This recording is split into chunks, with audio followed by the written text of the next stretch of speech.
There are a lot of specific images that do impact, or at least I hope are impacting the cardinal electors.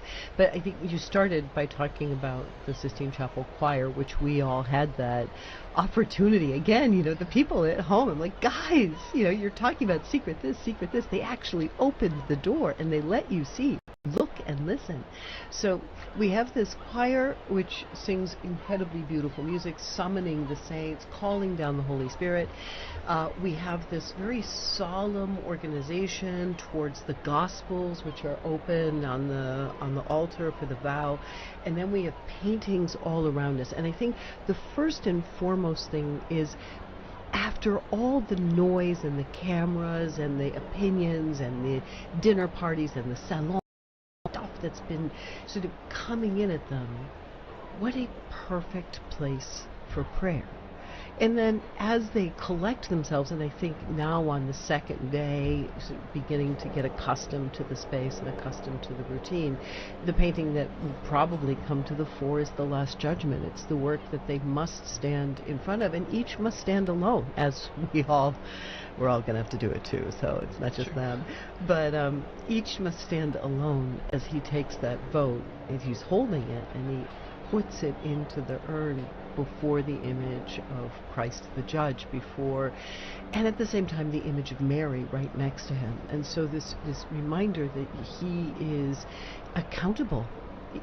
Each one of these men is accountable, but also each one of these men is going to be key in helping us access Christ's mercy, and so he must take care of her church. I mean, it's the church. And I don't know, Father Bob, maybe, do you have you visited the Sistine Chapel, I'm sure, yes, many times. Is there an image that also resonates with you? Maybe not being one of the cardinal electors, but just when you're visiting the Sistine Chapel. Well, I think the fact that there's also humanity out in this as well. So you have the divine and the human. And the fact is that the church lives within humanity, but it's helping us to be the mediator to relate to God in a different way. And also the comprehensive aspect of the figures, and again, it's truly a universal church. But I'd like to go back to that poor roof again, because I think that too, I'm sure that Francis is looking down on that, because he's always reminded us that we need to be a poor church for the most poor people. And so this is very fitting that we'll be looking at this afternoon as well. Yeah, the simplicity of it does strike you. And by the way, our camera work there, we're fixated, so to speak, on that chimney, because we could have smoke billowing there very soon, or maybe not. We shall see. Depends on how the voting goes, okay?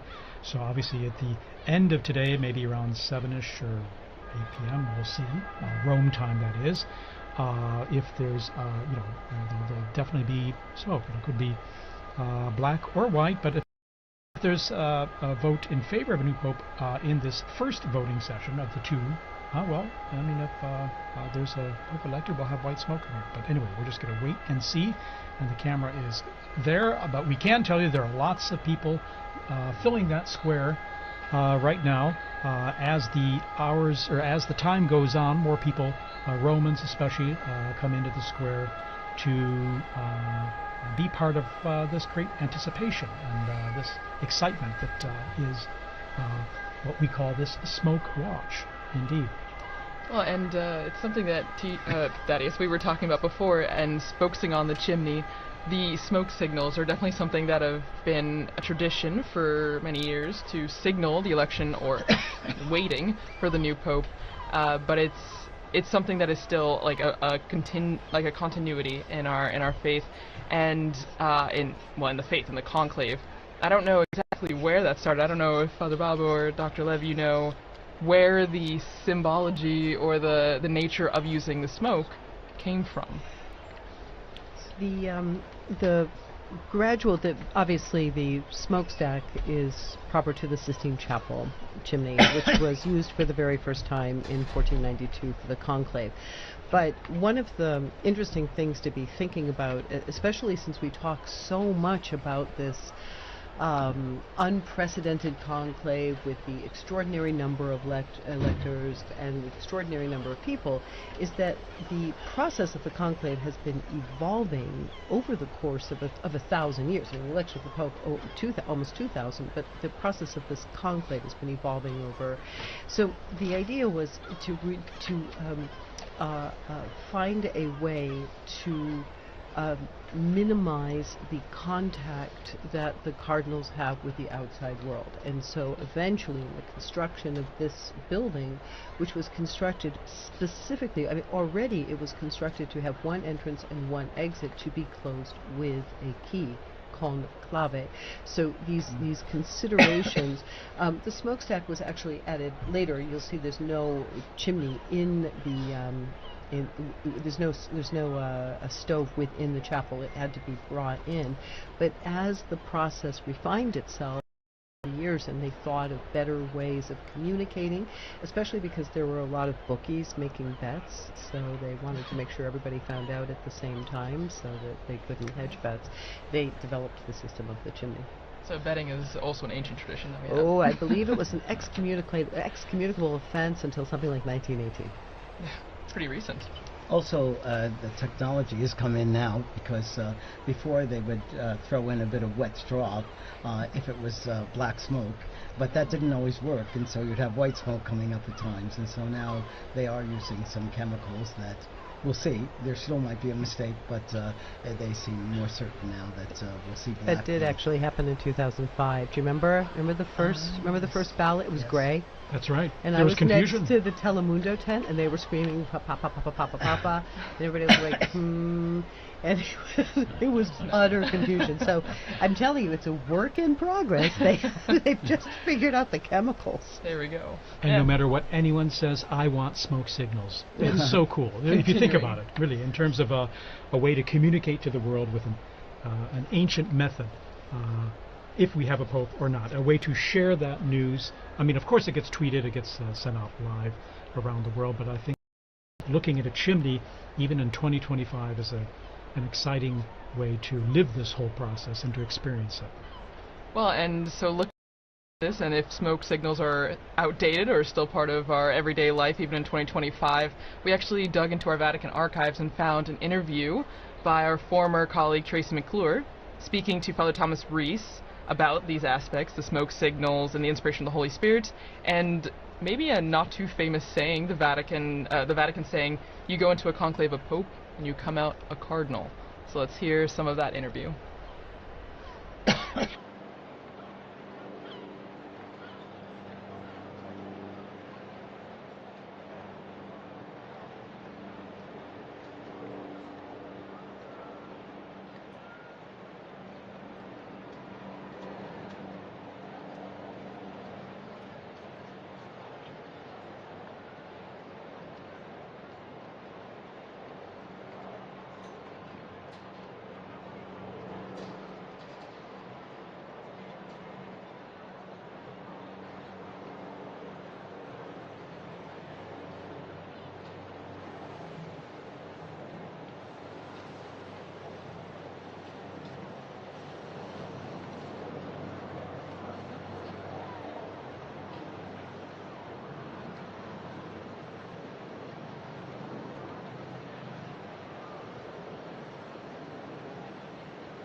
There we are. We're hearing some archive reports we have on how things work in the past and looking at a bit of the history of conclaves and all. We're back with you, of course, here live in St. Peter's Square, and we're looking at that chimney. Nothing yet right now, but we're going to go into the square to talk to our own Joseph Tulloch there, who's going to tell us a bit about the atmosphere with those in the square. Okay, we're probably going to go to him shortly. All right, we're not going to go to him right away. There are a lot of people in the square there, and one of the challenges is connecting with people in the square live because of all the people crowded there and the cell saturation that there can be of talking with people and talking to them live in the square. Okay, but he's our colleague Joseph there. He has sent us some comments of people there in the square, and we're going to hear some of what they have to say. He's collected some of that for us. All right, let's go to it.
That's Father Matthew Bender there, Legionary of Christ, sharing his experience of these very intense days, past 10 days, almost 2 weeks now here in Rome, and talking to our own Joseph Tulloch, who is got him on the line now. So we're going to talk to Joe here live, and just Joe, give us an idea of the atmosphere there in the square right now.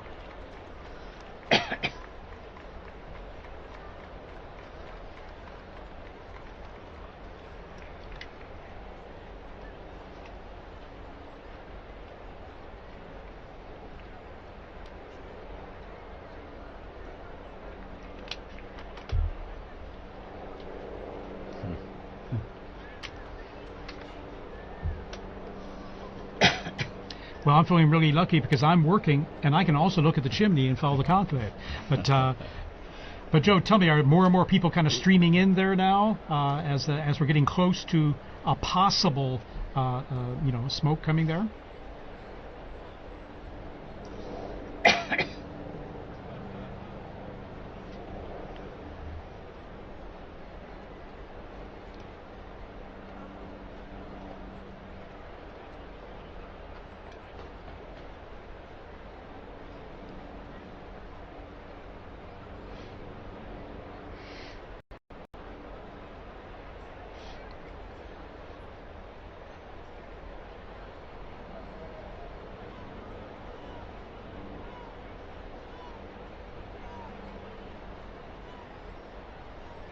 Do you have a good view of the chimney there? I know that the sun starts to go down at this time there behind the basilica, and it's just a little to the left of the chimney there as it starts going down.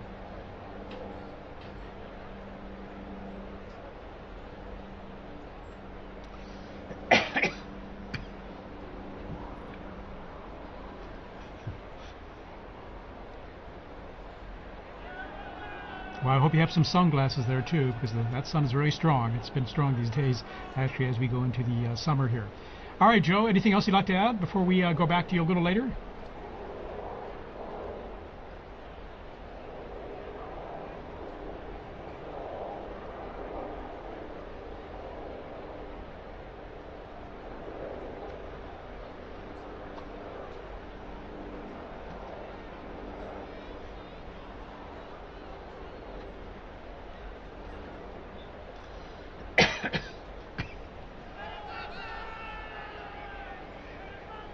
Joe, we just have reports from the local authorities there. There are around 15,000 gathered there in the square as of now, as those numbers increase. And so it's we're going to be coming back to you very soon here just for an update on things.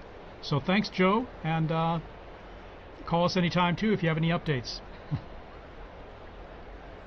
And as we continue our coverage here, I'd like to introduce a new guest we have here in studio. He's Dr. Timothy O'Donnell from the United States, and he's a visiting professor at the Angelicum University, the Pontifical Angelicum University here in Rome, and he also served 30 years as president of Christendom College in the United States. Dr. O'Donnell, thank you for joining us. TJ, it's great to be with you all. Thank you.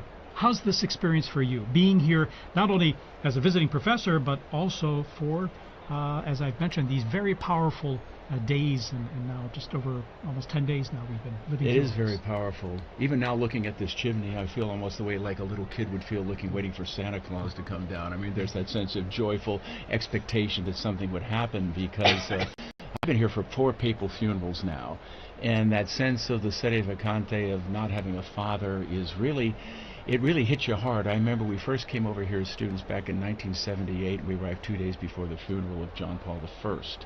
And I remember it had rained 3 horrible days, just torrential rain, and even during the funeral it was still raining. I remember wood splatting on the coffin, and that sense of desolation, and that mournful bell at St. Peter's with that dung, dung. You just feel like, oh my gosh. But of course, that came with a burst of sunshine when John Paul was elected.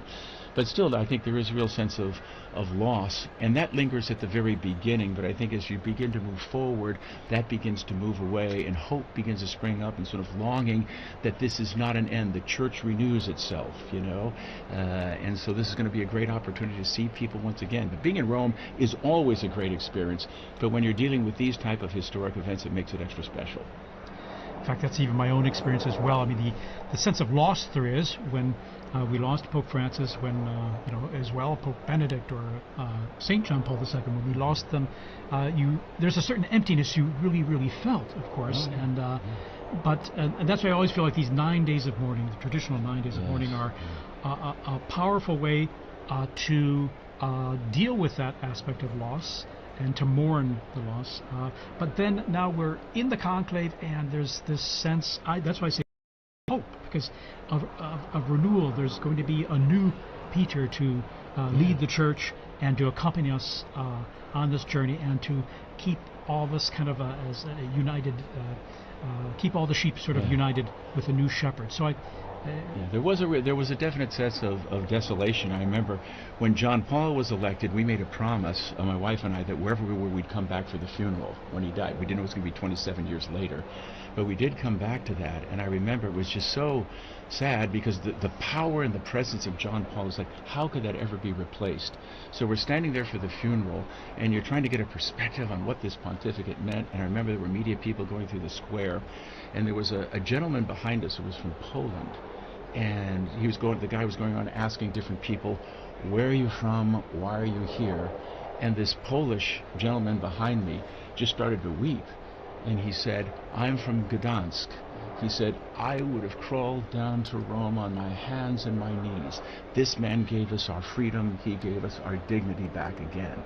And that's when I began to think, how can we possibly replace this Pope? So it was consoling to think how great, but it even added to that. But then, of course, God has his way, and then when Pope Benedict XVI comes out, you say, oh, thank you, Jesus. In other words, it goes on. And it sort of encapsulates the whole rhythm of life, and I think that's why people are really looking to Rome right now, because everything's sort of a soundbite.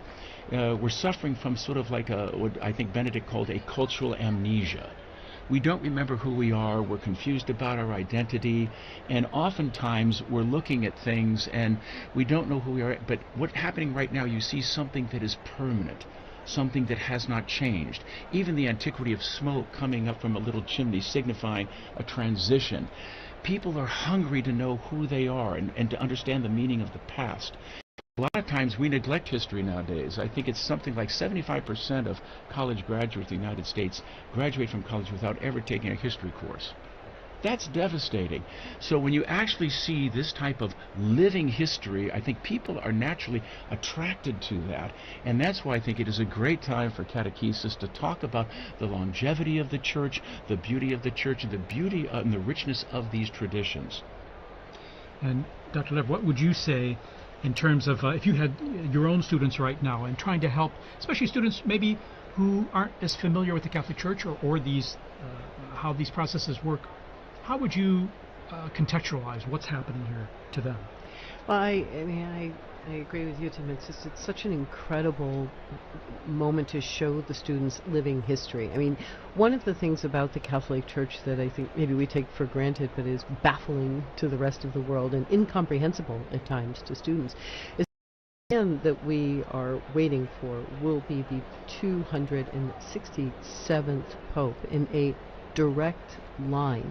Where do you find stability? Where do you find a groundedness, a rootedness that continues over the course of centuries through political situations, geopolitical transformations, natural disasters, you name it, and yet we are still here waiting for that next successor. And that,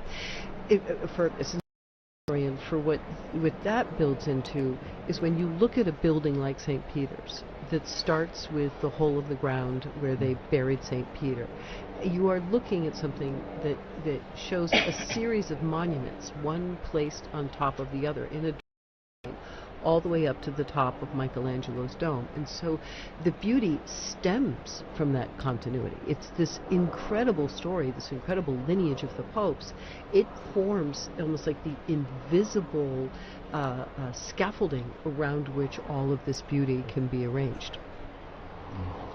I think there's a theological message in all of this too, because all of the everything that we know and we believe in starts with Jesus, and he suffered and he died and he rose again from the dead, and that's the basic message of our church, and we've stayed faithful to that message. There may be debates about certain pieces, but that's the center of our church. And I was thinking a great deal about how prophetic it was that Pope Francis chose hope, Pilgrims of Hope, as the theme of this Jubilee. And shortly before he went to the hospital on February 11th, he released the World Day of the Message for the Sick, the Day of the Sick. And the themes he touched in that are the very things that Doctor was talking about, and you're talking about, Doctor, as well. That suffering is part of our humanity. Christ overcame sin and death for us, but also that through suffering so many times we find much more meaning and we find true love. The kind of love that Jesus has for us we can give to each other as well. And I think those were themes that he must have been thinking about, because he already was not well when he released that message. Well, that final moment, we were there on Easter Sunday, when after he exactly. spoke with Yes. great difficulty, but then they put up on the monitor, he's coming down, and the excitement of everybody, he's actually going to come down. Couldn't believe it. And I had a son and daughter here with their little baby, and the fact that it's going to be blessed by the Pope. But then he goes around and just not only just in the square, but then he goes out again to the peripheries, reaching out to everybody, and still in that condition. You can see he was in pain, he was suffering, and he's still taking babies in his arms and things. So what a powerful message and a beautiful message. And I think in some way that encapsulated the beauty of that pontificate. The sense of suffering and trying to give of himself, reaching out to the peripheries and the margins so that everyone could have a bit of him. And it's almost like I can't really be Pope if I can't be there for that Urbi et Orbi and be present with the people in the square. So even there just pouring himself out in libation in a very beautiful way, very symbolic way, I thought. He gave us a bit of him, but he also always focused it on Christ. Oh, absolutely. So he brought us back to Christ, and that was the end of this message for the world. That suffer the little children to they were still coming to him, Yes. which was a beautiful thing to see. I would imagine, too, in this day and age, too, we're unfortunately marked by so much polarization and so much vitriol, whether it's in social media, whether in the dialogues we have today, they are so divisive, unfortunately, and receive the most attention, not the times when things are working and all that. Would you say that this, what we're seeing here and what we were talking about just now, the world or many people would look to in some ways, because here we're talking about a message of hope, fundamentally, not of belief, but of hope, but also of being good to one another, of fraternity, as Pope Francis spoke about all the time. Do you think that this is drawing more attention because of our fractured world today? I would say definitely that's the case. I mean, the Second Vatican Council said very clearly, when the Creator vanishes, when the Creator, we lose sight of the Creator, vanishes. And that's what's happening right now. I mean, we're all brothers and sisters if God is recognized as our Father. But in so many instances, we're sort of pushing God out of the picture. There's sort of practical atheism that's dominating culture right now. And it shouldn't surprise us then. There's acts of violence. You have the terrible reality of abortion that we're seeing in our world. And all of these things are stemming from the fact that we no longer recognize that we are the product of a loving Creator who has endowed us with intellect, will. We're made in His likeness. And that has to be the foundation ultimately for any type of long-lasting peace, etc. And I think the Church, all of us who are Christians, have a serious obligation to try to communicate the dignity of the human person. And you realize the impact that Christianity has had down through the centuries. I mean, everyone loves the Colosseum, but you think what was going on in the Colosseum, talk about it, there has to be a certain horror when a Christian looks at that. The affront of human dignity would be entertained not only by martyrs, but by men killing and mutilating one another. But Christianity, through Telemachus and others, finally put a stop to that. And the hospitals, the orphanages, all these great things where we show care and concern for those who are suffering, those who are less fortunate, these are all the fruit of a Catholic civilization and a Catholic way of looking at things. And to the extent that that has weakened or we've lost that sense, I think we're seeing many of these problems begin to emerge once again in spades. I think we have an incredible opportunity. I've been thinking about this few days, actually, over the past 10 days. There's so much coverage about division, about politicking, about factions. I mean, the way that this conclave has been presented to the world, it seems like another streaming series. And I think many of the people who are wandering their way into the square are sort of feeling like they get to stand on the outskirts of a Hollywood movie or some sort of tawdry TV show. I think we really have an incredible opportunity to practice what we preach, in that when that new Holy Father comes out, this is the moment that we show unity, that this is really who we are. The Sistine Chapel actually is designed to really convey that message by pairing these two paintings on either side of the cardinal electors, where you have Perugino's delivery of the keys and Botticelli's punishment of Cora. You have the punishment of Cora, where there's this conflict when Moses wants to pass his authority on to his brother, and the Cora family objects.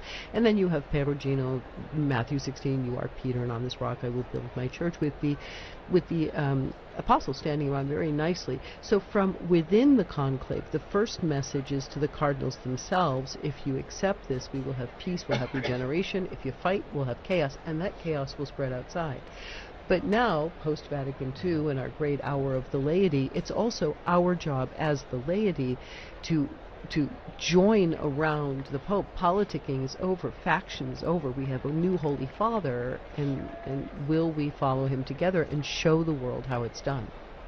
I have to agree. I think even what we were talking about before, and even what Father Bender, I think in the square, was talking about with Joe, that social media does play a role in that, because a lot of people, I mean, younger generations, that's where we get a lot of our news, that's where we get a lot of our information, politics, whatever. I mean, even people are following the smoke watch through social media. And you're right that it can, I've seen a lot of reels, images where it can be very divisive.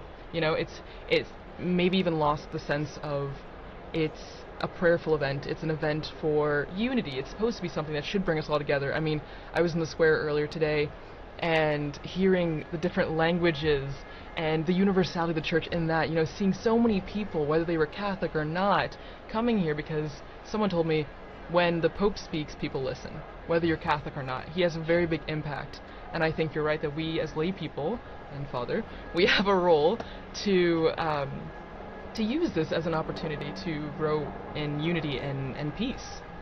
I can give you a very practical example of what you just said. When the Pope speaks, people listen. I worked as an attaché to the permanent mission of the Holy See in Geneva for 19 years, and I have to say, most of the time when they were making the governments made their different speeches, there'd be a buzz in the background. Everybody was talking. But when we raised that Holy See flag, they stopped talking. They wanted to know what the Holy See was saying. And I think that wasn't because we were saying it, but it was because that was the Pope speaking. Well, he brings something to the political and the social order that they can't find within themselves. Unfortunately, there's been an impoverishment of our political discourse. And so the Pope can bring a message that is truly transcendent and goes beyond the different confines within these ideologies that oftentimes are tearing each other apart.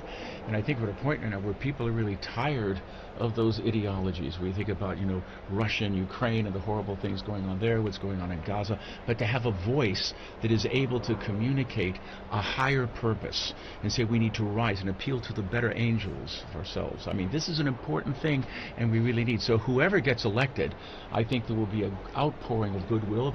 Is, and I think it'll be a great chance to build unity in all of us, because as Catherine of Siena said, he's our sweet Christ on earth. That's the way we should approach this and rally around him. It could be a great opportunity for we as a church to do what we're supposed to do in bringing the message of the gospel and the salvation and the peace and the joy that is really part of that to a troubled world. Monsignor Vitillo, any experiences you want to share? I mean, you've worked in many international forums at the UN and all, and on behalf of the Holy See there in Geneva as well, in terms of how the papacy and how the words of the Pope are received and taken seriously, whether by believers or non-believers or people of other cultures. Well, my own experience was that many of the UN officials were very, very interested in what the Holy See saw in things. And so many times there'd be private consultations with the papal nuncio and discussions that were not made public, but that really brought to real substance. Some of the discussions that had been going on about nuclear warfare and trying to get a ban on nuclear warfare started out by discussions between some of the world leaders, the UN people, and the papal nuncio at that time, and it was now Cardinal Silvano Tomasi, whom I was working with. So I think that's a good way of working. And a lot of times people are saying, well, why isn't the Holy See making a statement against this or that or condemning so-and-so? That's not the style of the Holy Father. And so we need to keep that style. And Cardinal Ray, I think, described perfectly in his homily, both for the funeral homily, but then especially the other day for the election of the Pope, the character of what we're looking for in a Pope. All popes, not just this next one. But so much he pointed about how this is not only for internal, this is for the whole world, and we need a person that can bring about peace in the whole world. Amen. I would even say this is a good opportunity then to really talk about how diverse the College of Cardinals and, I mean, the cardinal electors that are in the Sistine Chapel right now as we're waiting for the smoke. I mean, I saw the numbers that I think there's at least 15 countries that have cardinals participating in a conclave for the first time ever, which is such a beautiful thing. I mean, as we're saying, talking about unity and peace and reaching out to people, I mean, that's a legacy or an example of the universality of the church. And I don't know if you guys want to touch on that, but that's just something super unique about this conclave. Well, it is the largest in history, and it's great to. He always talked about going out to peripheries, and even in terms of selections of cardinals, that's what he did. And so I think there'll be definitely a certain richness that we have in this particular conclave, that there are so many cardinals from so many different diverse parts of the world, some which may have not have been represented within the College of Cardinals before. So that'll be part of, I think, Pope Francis's legacy.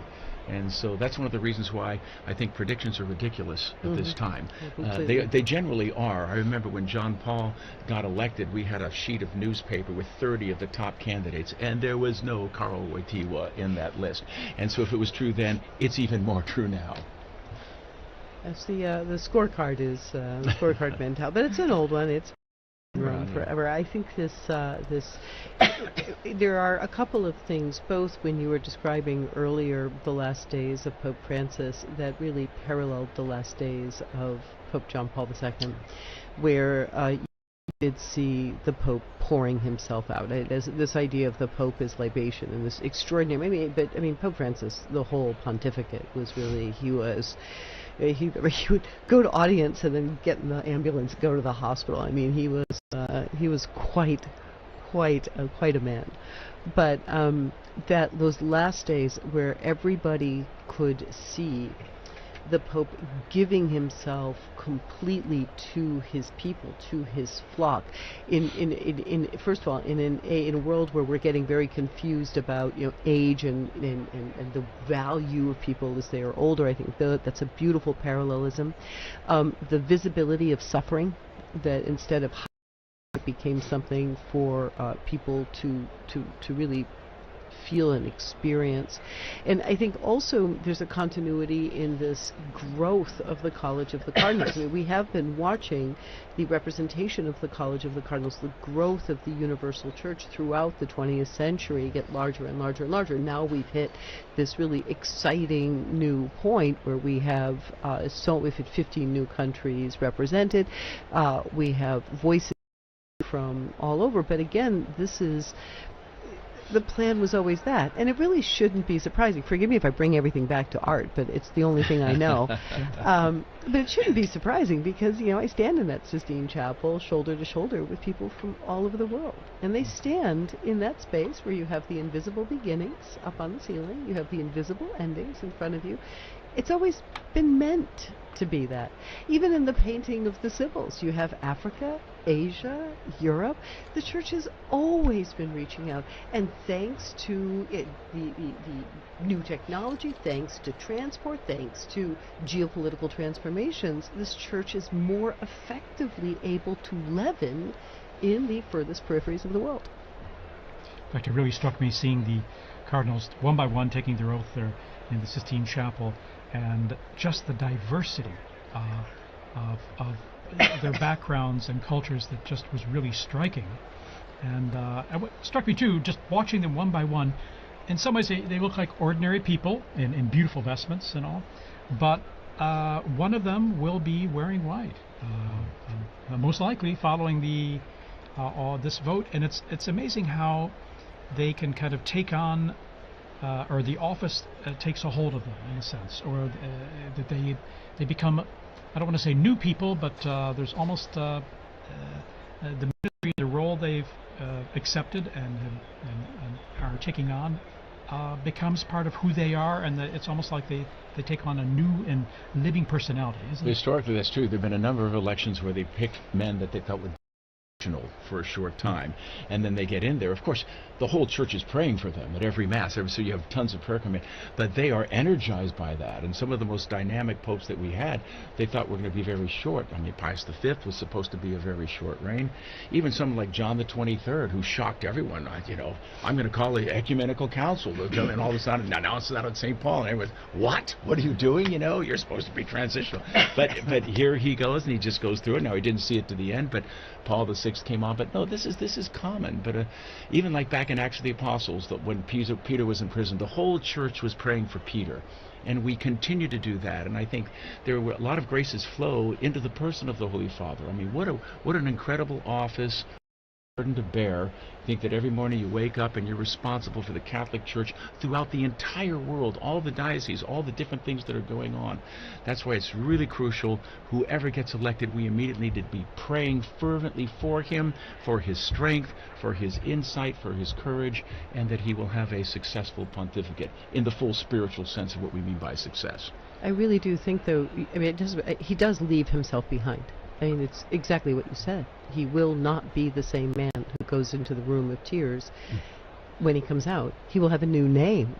Everything gets left behind in that little room. His habits, his friends, his usual bedtime. It all goes away as the new man with the new name comes out. And he comes out. What do we see him wearing? We see him in that white cassock. I mean, he is literally, it's like the baptismal new returned, and then that red stole, that it's just this heavy red stole. I always see people looking at it like, oh, like you sold that thing, you could probably blah blah blah blah blah.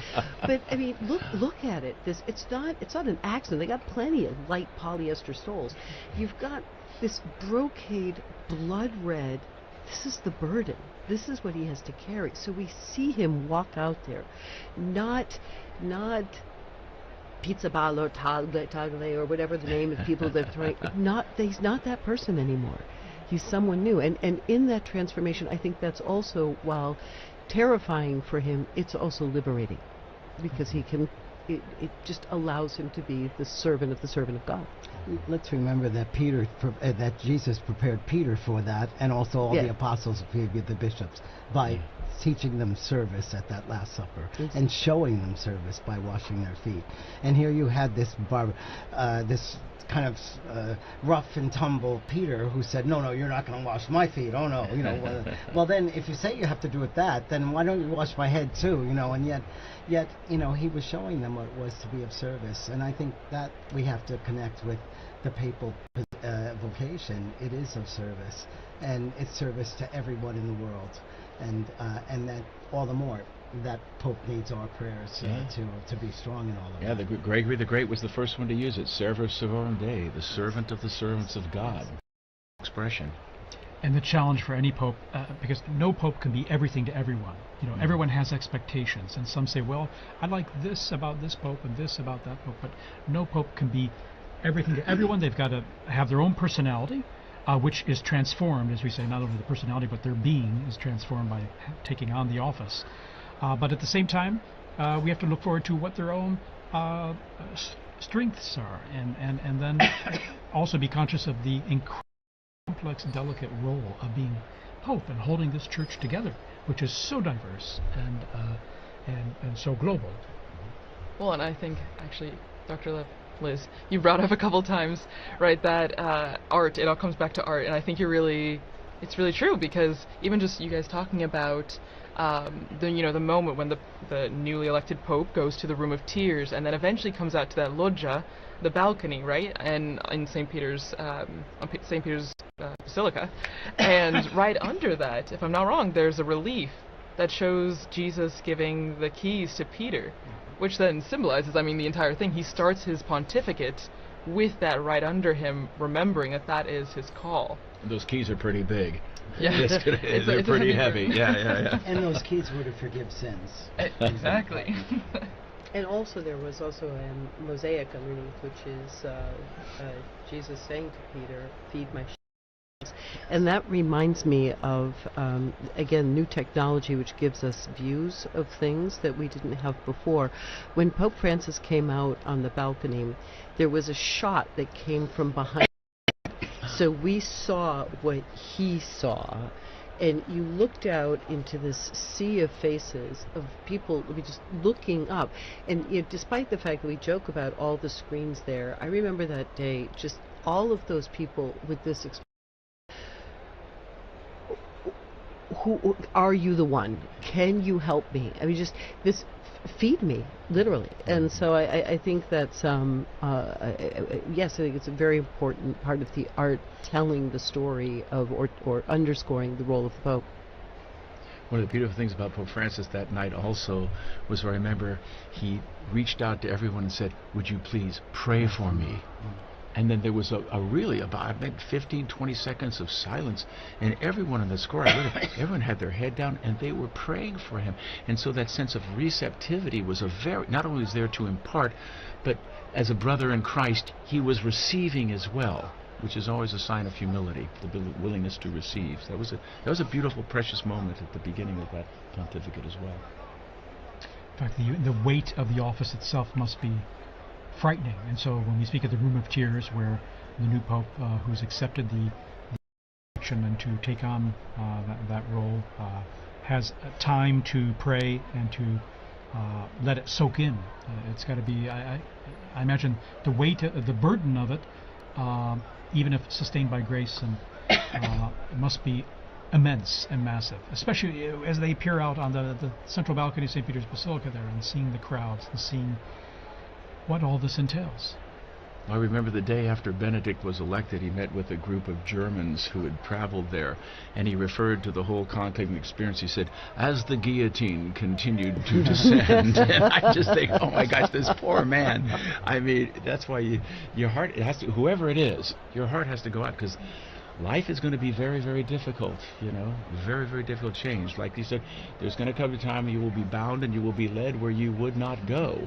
And not everyone has been gung-ho wanting to be elected Pope. There have been reluctant ones. I think Benedict XVI tried 3 times to step down and retire from the Holy Office, his work there. But John Paul said, Jesus didn't get off the cross, I'm not retiring, and you're not either. But he soldiered through. Also was very reluctant. He said he would refuse at the beginning of the conclave, and when the guillotine began to come down, to descend, they saw him going, nope, nope. And apparently he had to have a talking to.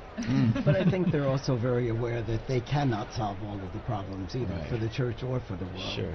And Pope John the 23rd talked about how after he tried and tried, he'd finally, in the evening, would say, "God, it's your church. I'm leaving this to you now, and I'm going to sleep." So I think that's the kind of thing that they have to learn and practice as well. Absolutely. Okay, we're going to take just a brief break here with a little music. We're still under a smoke watch. Okay, there's not a smoke warning yet, but there could be very soon. Who knows? So we'll be back with you in just a minute or two here to continue our coverage. And by the way, now 20,000 are gathered there in St. Peter's Square, and the numbers are increasing.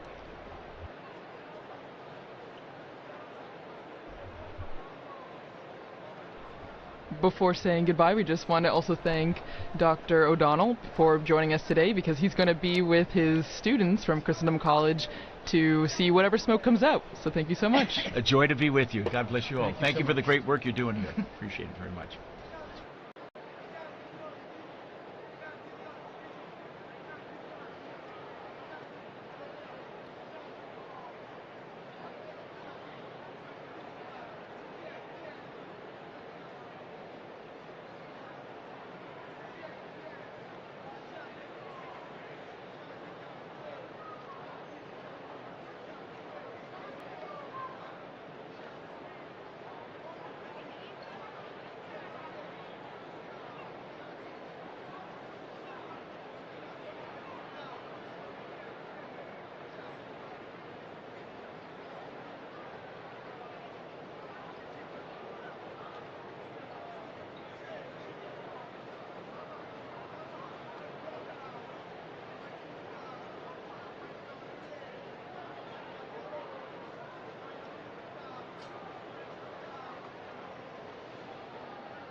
So after that wonderful little break, we have information that the numbers in the square continue to rise, and just looking back, I want us to think about where we were the last conclave, or the last couple of conclaves, because as we were talking about before, times have changed, but the smoke remains the same, the chimney remains the same. But do you guys all remember where you were, let's say for the conclave that elected John Paul II? Because maybe people remember Benedict XVI, but John Paul II, I was not born yet, so I just have no memories. I reigned in 1978. I was an age that was not good at outward contemplation and much more into perhaps who was the most interesting pop band of the time. So I just sort of found out at school. Also, I mean, to the social media question, these were things that the information was not as instantaneous. I mean, it really was sitting at the edge of your seat. There was something going on in Rome, in Chestnut Hill, Massachusetts. I still had my homework and had to go home and go to soccer practice, right, or all the different things.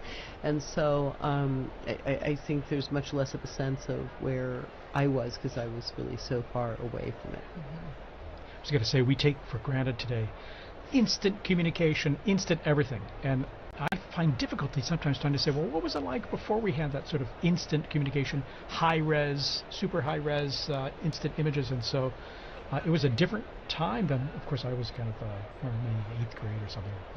So I don't remember too much of that conclave. But at the same time, it was a different time, of course, as you mentioned, because the media and instant communication wasn't what it is today. I'm 78 years old, so I wasn't in high school at that time. I was a priest in my diocese and also going to social work school, but I was also directing a psychiatric treatment center for children. And so that I was working, and I was in my office doing clinical records and things like that when one of the young children who was with us came to tell me that we had a pope. And then I think I mentioned earlier that he also told me that the pope was Polish, and I said, "Oh, Billy, don't be spreading those rumors around, And then he dragged me to the television set and showed me, yes, indeed, the pope is Polish, and I didn't have the time to go sit and watch television in those days, day or night, but it was a wonderful experience to know that we now had a pope. But even to ask, how about a month before that? When, because there was an election just before that as well. You were talking about John Paul II. And then John Paul I. Sorry. If I can rewind even a little more. Yes. With John Paul I, well, first of all, it was one of our child care workers. One of our child care workers called me late at night to tell me that the Pope had died, and I said, "Oh, I think you're thinking a month ago. So we have a Pope now, and of course it was very true. And then it was when John Paul II was elected that I was telling this story. Yes. Well, and so we'll go back deep into the archives of Vatican Radio, and we'll look at a conclave that none of us, I think, were around for. But before we do that, we want to say a special thank you to Dr. Liz Lev for being here and sharing such amazing insight into art history, and how that plays a role in the conclave even today. Well, it's been really great to be here. I mean, in a certain sense, you guys are the nerve center of it all. So it's an honor, actually, to be able to sit here, and of course to really have the possibility to talk in a way that it's much harder. We do our best out there I think there's a whole squad of us out there trying to do our best in the secular media, but to really be able to talk about what it means to be the servant of God, what it means for Peter to have died here, what it means for these cardinals. I mean, it's so nice to be able to really talk about the true weight and importance of prayer and how we must pray for the Pope. So thank you for really, it's like a cleanse to come here. I'm ready to go back out and face questions about whether or not this conclave is like the movie. Yeah. Oh yeah. The hot topic of the day. At the same time, I often think sometimes the movie or even other media productions can offer an opportunity to say, okay, yeah, you saw that, you read that book, but in reality, this is how things unfolded in history. So sometimes I like to look at it as like, okay, we can use it as an opportunity to say, well, it's not exactly that way, but at the same time, some elements are true, some are not, but this is how it works. And it's created certainly help generate interest, I would say, and so I guess we have to be grateful for that. So, returning to the question of art one last time, that is the joy of the Catholic imagination. The Catholic imagination can see through to the potential of almost anything. And so, even though this is a tawdry story or it's an incorrect story, the Catholic imagination can find that pearl that is beautiful, good, and true, and bring it out and turn it into something fruitful and wonderful. So, yeah. Wonderful. What a Thank great you note to so end much on. for Thank being you. with us here. Huh? And so we will launch into this old interview that we have from our former colleague, Veronica Skarsbrick, with Father Martin Nolan, the one-time prior general of the Augustinian Order, who was actually in St. Peter's Square when Cardinal Angelo Roncalli was elected to the See of Peter on the 28th of October, 1958.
We have smoke in Peter's Square now, so Look we at will that. come Look back, and at it that.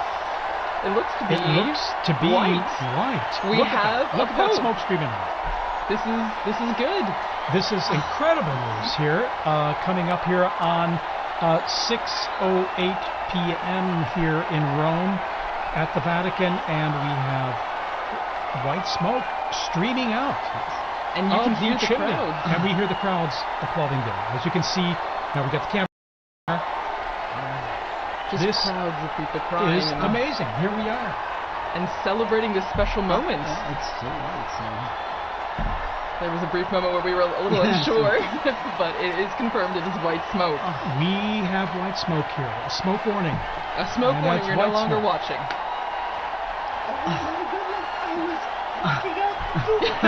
We're back with Dr. I'm Levitt. back. Dr. Levitt. I'm so out of breath from racing up here. I can't believe it. I'm actually Flabbergasted. surprised honestly. as well, because given the complexity of the reality we were talking about, Exactly. and the many issues and the diversity. But here we are, and look at our drone footage there. We're just cruising over the roof of the Sistine Chapel. We Wow. see the crowds. The bells ringing. The bells are ringing. It is 100% white The smoke. white smoke. And I mean, as we were talking about before, the crowds are, I mean, yes. it's the square's packed. It's incredible. And it's small compared to what's Exactly. going in now. And that smoke just scared away our seagulls there, the little family there that was just relaxing on Sistine Chapel roof there. But actually, as you mentioned at the beginning, TJ, it seemed like they did know. They came back just for the white smoke. Indeed. In fact, and maybe they were giving us a kind of a secret, a bit of information that they knew that we didn't know. But here we are, and then a spectacular, sunny, brilliant evening here, and you can even see from the perspective of the crowds there in St. Peter's Square, the white smoke billowing from the chimney, even as the sun starts going down behind the dome of St. Peter's there. Thanks be to God. Honestly. And this smoke will last at least about 6 minutes, 6.5 minutes.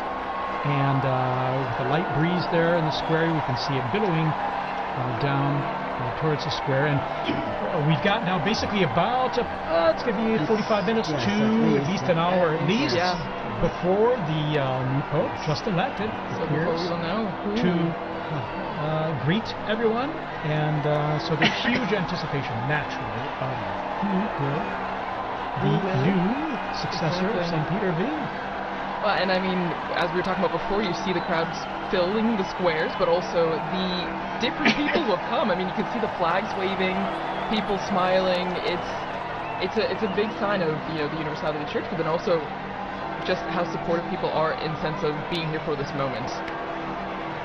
And now we're going to have an invasion of Romans. They're going to be coming in. Yes. And no, it's only natural and normal. I mean, we live here, so those who can And he's will their be. bishop too. What's that? He's their bishop too. And of course, he's their bishop. There you go. And so they're going to be streaming into the square now. It's going to be filling up. It will make for some interesting traffic around my house because if my recollection is correct, when they couldn't get any further, they just in the road. So And there you are. They were just there. Just stop the road. in the road. But, you know, there's nowhere else to go. That's except true. for here. That's So, true. Look at that billowing, thick white smoke there. All the different I flags. love the people ready with their flags just in Yes, case. yes. My daughter said that the election of Pope Benedict XVI, her closest friend, they went to school right around the corner here, and her closest friend was German. They went running out into the square, and out comes Joseph Watson, and she said her friend had this teeny tiny little, teenage girl purse. She pulled out this purse, this flag, this enormous flag, was suddenly waving. Oh my goodness. So apparently a lot of people come prepared. Yeah, because you just never know. I mean, when I was in the square earlier, people thought, oh no, it might be a longer time. It could take, days. yeah. You just don't know. You just don't know. Yeah, you just don't know. In fact, I didn't know what to expect. At the same time, it's a wonderful surprise here to see the white smoke billowing there. And so after just, day and a half, basically, Yeah. and here we are. It does with- make you feel like there's a wonderful sense of the noise stopped, the cameras went off, they went into the chapel, they prayed, and the Holy Spirit spoke. I mean, it just really gives us a great sense of confidence. And indeed, this hope that's being realized, that we have a new shepherd, so to speak, someone to take on the reins there and to accompany us on this journey, of our life journey. And it will be fascinating to see. As I say, you see the central lodge of St. Peter's Basilica. You see that's where the new pope will be appearing, as he traditionally does, to be announced that Habemus Papam, that we have a pope, and then the big surprise will be as he proceeds towards the central loggia, and we see who that cardinal is, now dressed in white. Well, and for many people, they might be thinking, okay, why is there this long wait, as you mentioned, Thaddeus?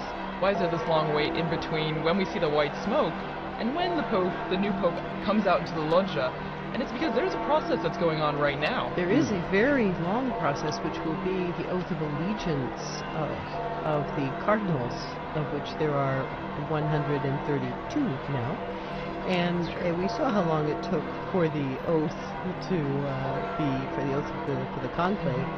I'm imagining it will take about that length for the oath of allegiance. Well, and also, Liz, you had mentioned before, way before in our discussion, the Room of Tears, which has become very essential right now. So right now the new pope would have gone, or is it after? I would think that the ballots are burned after. I think he's already, and I think that's one of the reasons why this is kind of a funny hour. Right. As it got to be past 5, I was thinking, well, I guess now we have to wait until 7.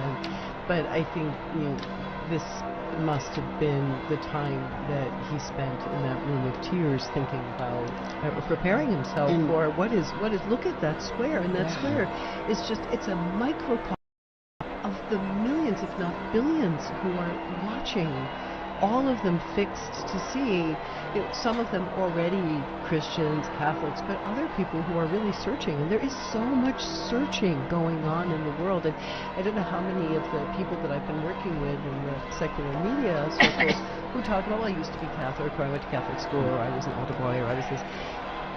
But they somehow feel this moment as still their own. It's funny, those sacraments, right, Father? It's like, hard to get rid of those.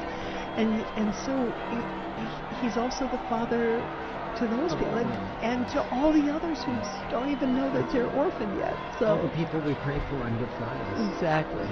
And there's also a real life need going on in the Room of Tears as well, because probably the tailors are very busy adjusting one of those cassocks to be able, for the new pope to be able to wear out until the loggia. Oh, and don't forget the barber. They keep a barber back there just in case he needs like a shave and a trim or something. Like some of them show up scruffy for the conclave, they're not expecting it, so apparently we got a barber back there. Also sworn to secrecy. But these are incredible moments, aren't they? You know. Wow. And what a surprise! We were sending out that report on there, looking at history, and here we are, the smoke billowing out, and here we are waiting now to see who the new pope will be. Well, and as you mentioned, TJ Thaddeus, this is we had just heard in that archived interview. I remember where I was when Roncalli was elected. And now we will all remember where we were at that moment when this new pope was elected. I mean, we would have been here seeing these flags from South Korea, from Spain, from everywhere, from Serbia, from Croatia. It's amazing to see. I'm old enough that I actually saw Papa Roncalli here at a general audience. Yes. I came as a child and was brought to the audience, and there he was being carried in on the sedia gestatoria, and he really was the smiling, good Pope John. I mean, he was just so warm and loving. Sure. Well, and as we're waiting for the moment when we will meet the new Pope for the first time, it's just a moment of reflection, I think, also, as we were talking before, the impact and what the significance means. And I mean, just thinking about, there will be one country, one group of people that are in the square thinking, that's someone from my country, or that's someone that I can, relate to, because it will be someone who is from potentially a country that's being represented right now with the flags waving. Indeed. And the process begins when the official announcement in Latin is made that we have a new pope, and he appears on the balcony, offers his own words. Okay, we're going to go straight away here to Joe Tulloch, our co-worker and colleague here in the square. Joe, tell us about what it's like down there in the square. You're there among the crowds.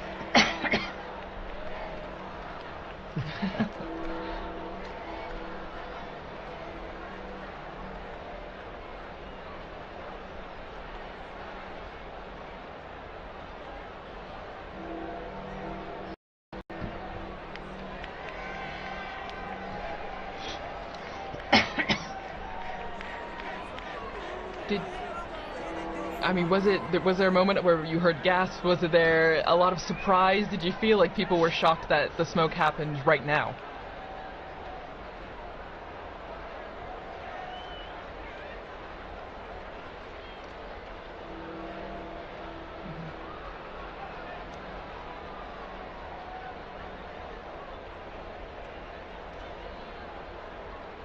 How about yourself? Where were you when that smoke started coming out? Because I think many people were assuming it would be a little later when the smoke would come, whether white or black.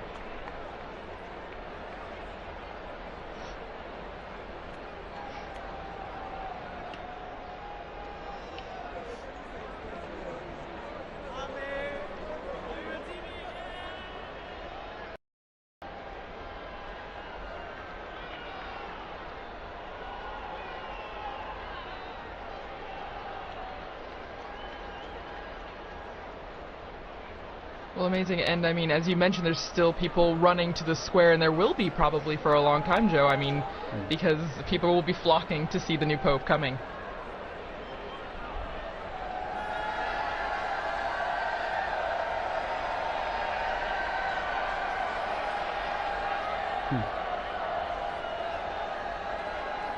Oh, wow.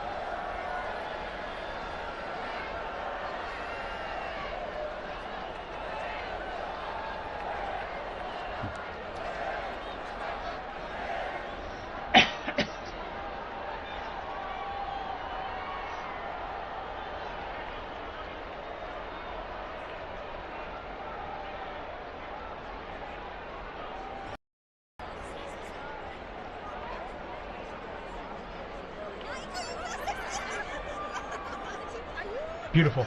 And our camera work here, we were just zooming in on that balcony from where the new Pope will appear. Joe, tell us about, I mean, when you're explaining to people in the square, what's next, what's going to happen? I'm sure people are asking you, so what happens? The Pope's new elected, and then...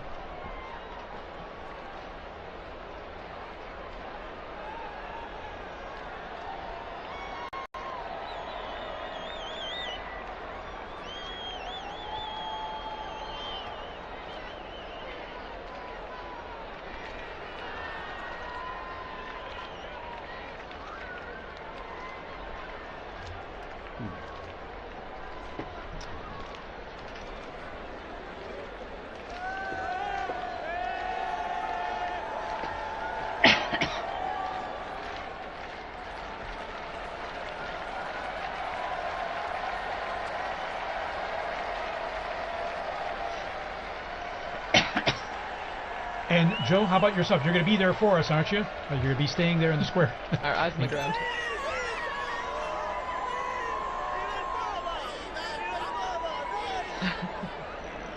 Fantastic. And you'll be telling all your friends about this experience you're having here right now in the future, I'm sure. Well, thanks so much, Joe. Thank you, Joe. We're going to be back with you very soon for more update on all happening in the square there. So, Monsignor Vitilla, tell us a bit about this experience for you now. I mean, this experiencing it live, the smoke coming out here, and now our great sense of anticipation for who the next Pope will be. Well, it's just such a privilege to be here in Rome at this time, but also I probably felt closest to Pope Francis because I've served him both as the in my work at Caritas Internationalis and then also at the Secretary General of the International Catholic Migration Commission. I always used to say he's the best guru you could ever have to do public relations on migrants and refugees, and I don't have to pay him a thing, you know. So and there were many times when I was able to meet him, and it was so beautiful an experience each time. So the emotions are more now than they were other times because I loved the popes, but they were strange to me. I didn't know them so well. I met Pope John Paul II a couple times, but not as closely as working with Pope Francis. It's wonderful, it's exciting, and then it's a real privilege to be here at Vatican Radio and to have been part of our smoke watching together. It's now smoke warning, of course. So, and a severe smoke warning. Exactly. And white smoke, that makes it even more severe, so to speak. But it's severe good news, I like to joke and say. Yes. But, I think it's going to be very nice. I'm very happy that I was here And just when I was walking out the door, and I just thought, I, I don't want to be alone in this moment. Yes. This is a moment of ecclesia. This is the moment of people gathered together. I'm going to run back upstairs and knock on the door and see if they'll help me back.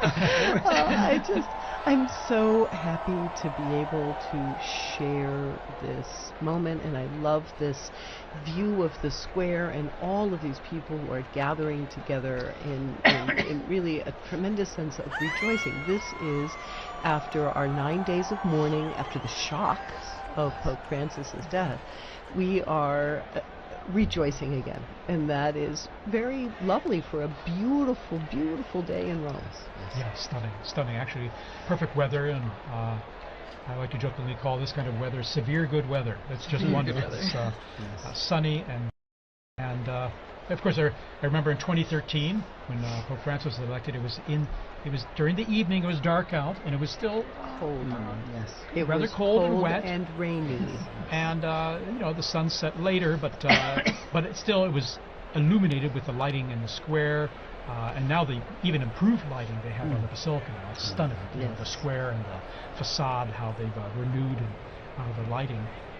But then it was illuminated by all the phones being held up and all. But here we have the brilliant sunlight illuminating all the people there in the square and growing in number. And now, Dr. Lev, tell us a bit about, I was thinking, the central loggia of the basilica there, and even the history behind it of the popes appearing from that loggia, from that balcony, and giving their most solemn blessing, Urbi et Orbi, which the new pope will impart after he greets the crowds there, the solemn blessing to the city, in Latin, to the city and the world.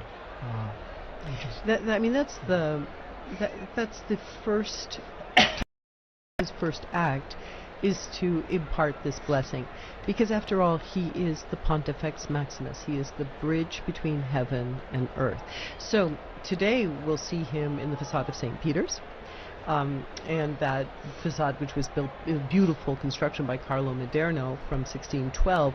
But even in some of the buildings in Rome, actually have a loggia of benedictions. So there's a sort of strange side transept on St. John Lateran, because when the popes lived over there, that was where the pope would come out for the Urbi et Orbi blessing. Or even the church of San Marco in Piazza Venezia, where Pope Paul II lived, he also had a loggia of the benedictions placed into his house/church/ because the popes weren't officially living in the Vatican. And then even what it means to have the Pope on that balcony. If we were in the early 20th century, the first conclaves of the 20th century, there was no Pope on the balcony, because during the so-called Roman question, after the unification of Italy in 1870, during those conclaves, while the newly formed Italian state and the ousted papal state confined within the walls of the Vatican, their tensions between the two of them meant that they would hold the conclave, send out some smoke, but you had to wait in order to, you would not see the Pope appear in the square. And so when Pius XI appeared in that loggia, it was already a statement that things were about to change. So it's a very, very, very exciting moment. I remember, I think it was 2005, all the cardinals, when they first started to have lots and lots of cardinals, they were all trying to fit out on those openings of the balcony, and you were kind of looking at a couple of them like, that looks a little precarious. So let's hope they've worked out the placement, the placement out on the balconies this time. Absolutely. Here we're seeing a long shot there, and crowds coming down the main avenue, Via della Conciliazione. There are security checks, of course, which is one reason that the crowds may kind of trickle in more than be running into the square. Unfortunately, that's absolutely necessary nowadays. So Sure, you could see them coming from the security. So there's already a metal check, and also we have to ensure the safety and security of the square. So. Well, and as we're seeing all this jubilation and excitement, sadly, we have to say goodbye to I'm like those sports stars that keep quitting and then coming back. I mean, you'll probably see me back in like another 15 minutes. Yeah, you are welcome to come back. Or a bit like the seagull coming in and around the chimney. I really like the sports star comparison better, but I'll handle seagull. Okay. Thank you so much once again. I'm so happy we got to share this moment together. Thank you for being here with us. Well, and as Liz mentioned before, you know, when we were talking about what is happening now, what takes so long, I mean, according to John Paul II, I believe his Apostolic Constitution, right, Universi Dominici Gregis, there's a process that's happening, and it starts with the rite of acceptance, which already happened, because that's when we get the white smoke, because the Pope, the man that was elected, had to say yes. And has to sign and have it certified. Exactly. So isn't that, I mean, it's beautiful, right? We always talk about free will in the Catholic Church. He could say no, but this means that whoever we will see on the loggia has agreed, has said yes to this. And as you can hear, the crowds are coming, and we see... the pontifical band there coming out, and the Swiss Guards, of course. There's always a traditional salute of the Vatican hymn or anthem. To celebrate the occasion. It's part of the festivity of it, and we hear they're playing already and coming out there all in full uniform.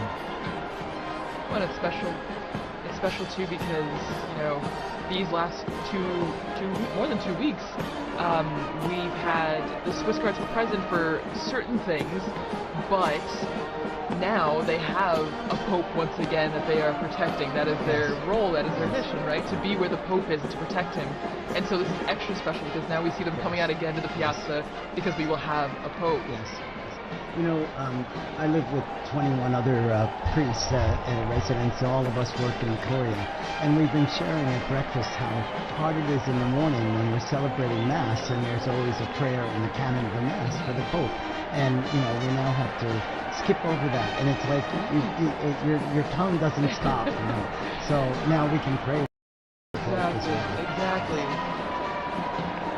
Well, our pray for us. That's right. Exactly. Intercede in ways. That I'm sure. We hope and pray for sure. So again, the bands here will be coming in and playing the anthems, the hymns when the new Pope appears, just like the Urbi et Orbi on the Easter, Christmas, or solemn occasions. That's right. And so it's to be expected at this time, and we'll probably have another, it's at least a half hour before earliest the new Pope will appear from the Sacred Heart. But also during this time too, there will be prayer too, and certainly the new Pope will be praying, but also the cardinals will be praying with him too. And we will all be praying as well. Everyone in the square will be praying exactly. around the world. All of you watching and listening from home, will you join in prayer as well for this moment? And you can be sure even the new Pope hears all this in the background because it's a lot of strong sound that's coming up there and propagating up into the areas there, in the buildings and just outside the loggia there as well. You can hear that, you know that you're experiencing the sounds of the streets, the sounds of the square. Well, and it must be a sign of, I mean, they must feel encouraged hearing the cheers, the music, because this is a big moment for anyone, and then to come out into the loggia and see thousands upon thousands of people. I mean, if public speaking is not your thing, that would be very intimidating. And so to hear the support of the band and the people clapping and cheering must be extra special for that person. Absolutely, a huge encouragement as well, apart from the weight of the office and accepting and realizing the challenge, the immense challenge that we'll be taking on and responsibility, but encouraged by what is the fanfare we're seeing and hearing in St. Peter's Square. And as I mentioned, the crowds are filtering in. Briefly, there's a security check before that, but the square is slowly filling up there with people coming in last minute to be here. Of course, they're lucky they have the time because we have about this almost 1 hour before the new Pope will appear.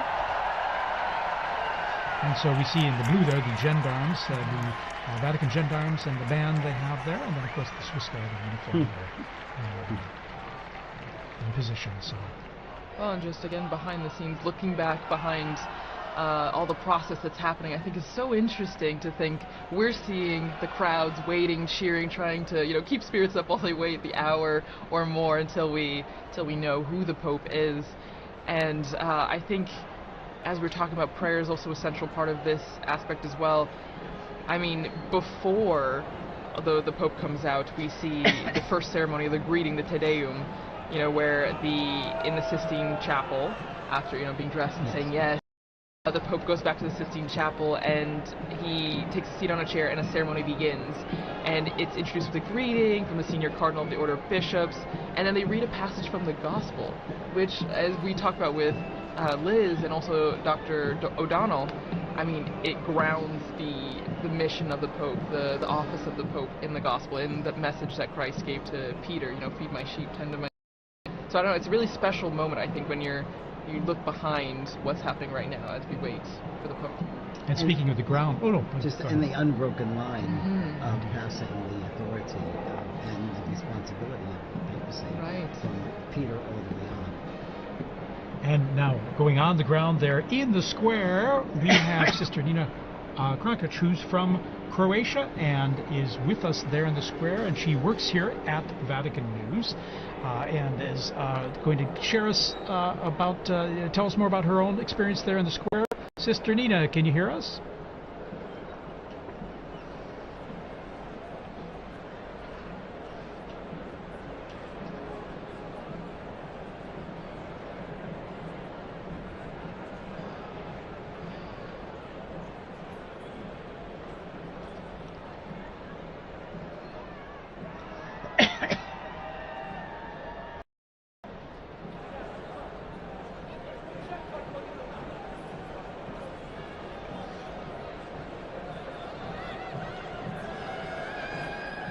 Sister Nina, you must have run out of the building there to get there in the square, because I mentioned the crowds coming in now there's got to be some bottleneck there, isn't there?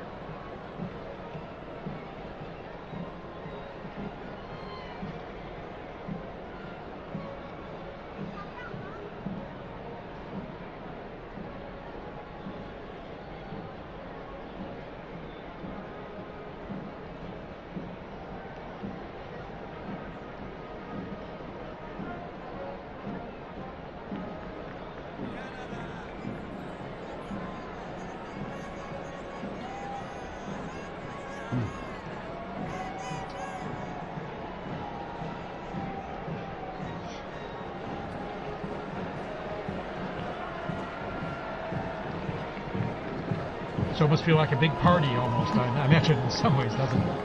Now the Italians are coming in.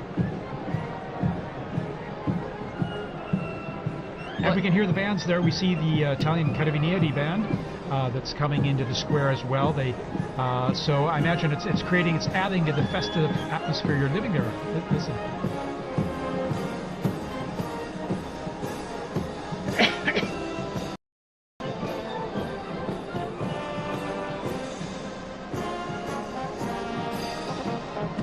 All right, Sister Nina, thanks for giving us that update there, and we look forward to connecting with you there again when possible. We know how it's a little tough with the cell signal there, given all the people communicating live on their cell phones and the networks there being a bit saturated.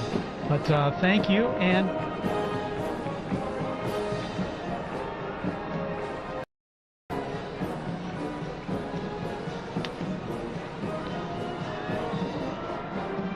wonderful.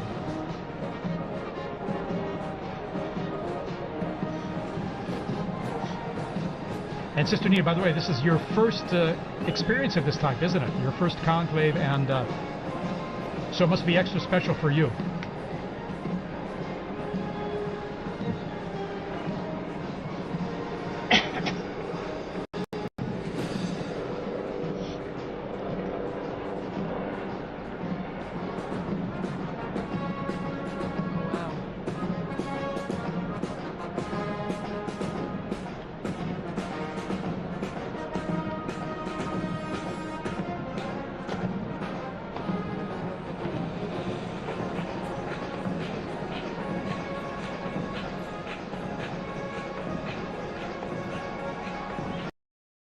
Wonderful.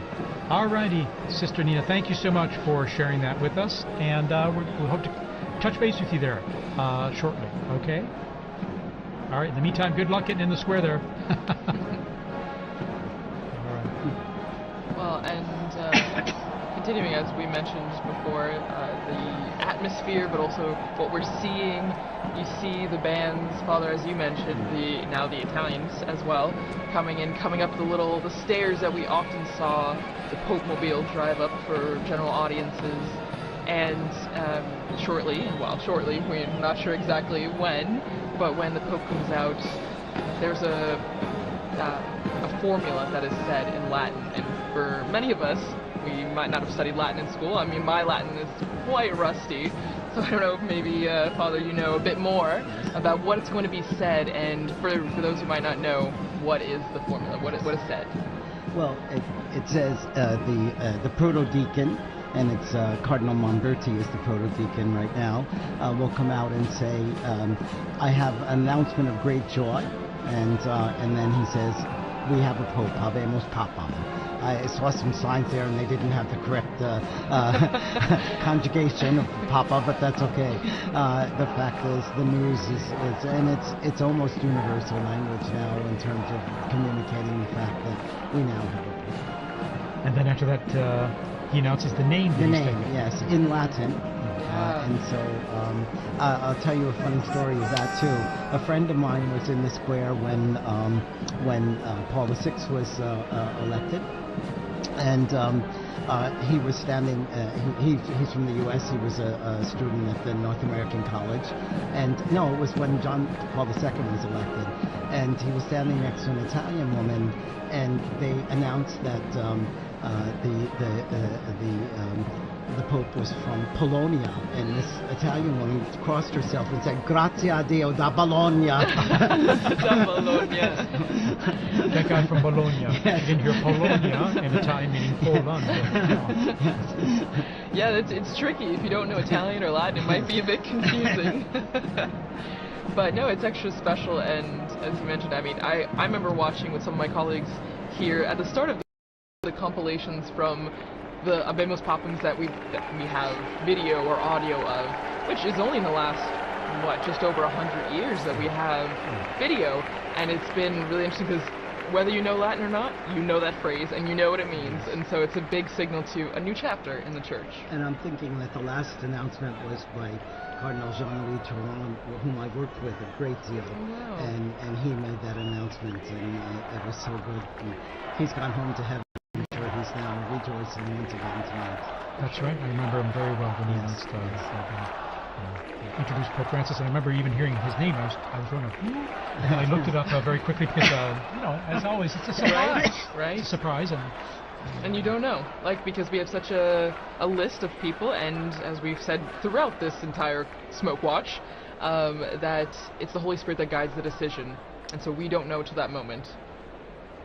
Here we see a formation of the military bands, yes. Wow. Guardia di Finanza, Carabinieri, and then of course the gendarmes, the Vatican Gendarmerie, their own band, and then we have the Swiss Guards all in position there. We see the usually at a point after the Pope appears, so there'll be a mutual salute of both national anthems and hymns.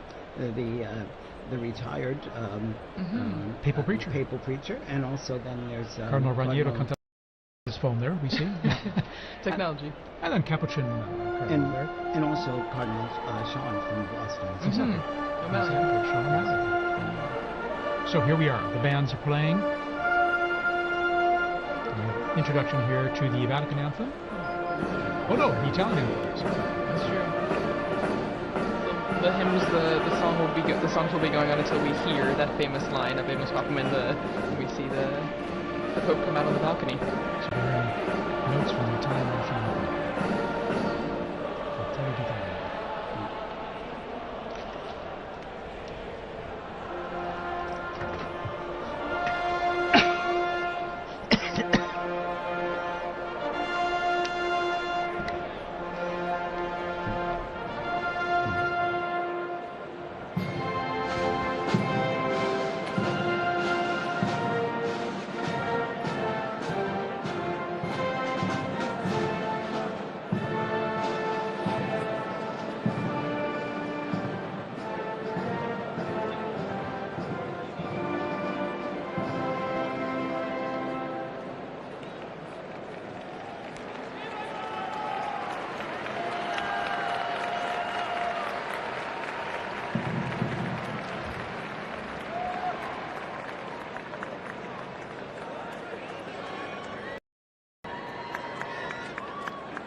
And we've just heard those, the Vatican hymn and then the Italian national anthem played, mutual salute between the two groups of bands.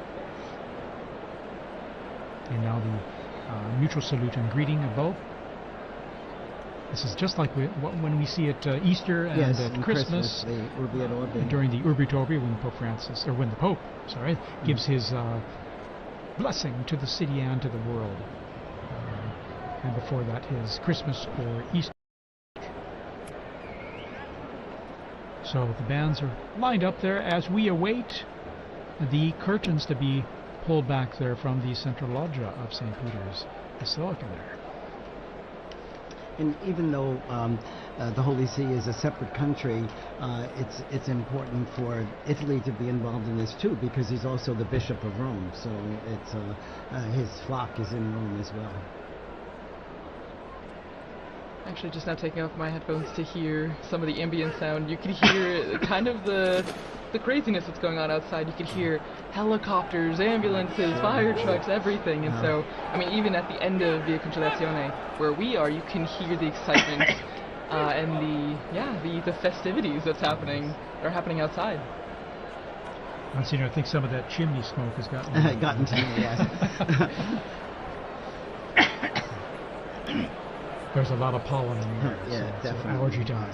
Yeah. As we head into summer, what a stunning view there. We have the sun just going down behind the facade of St. Peter's.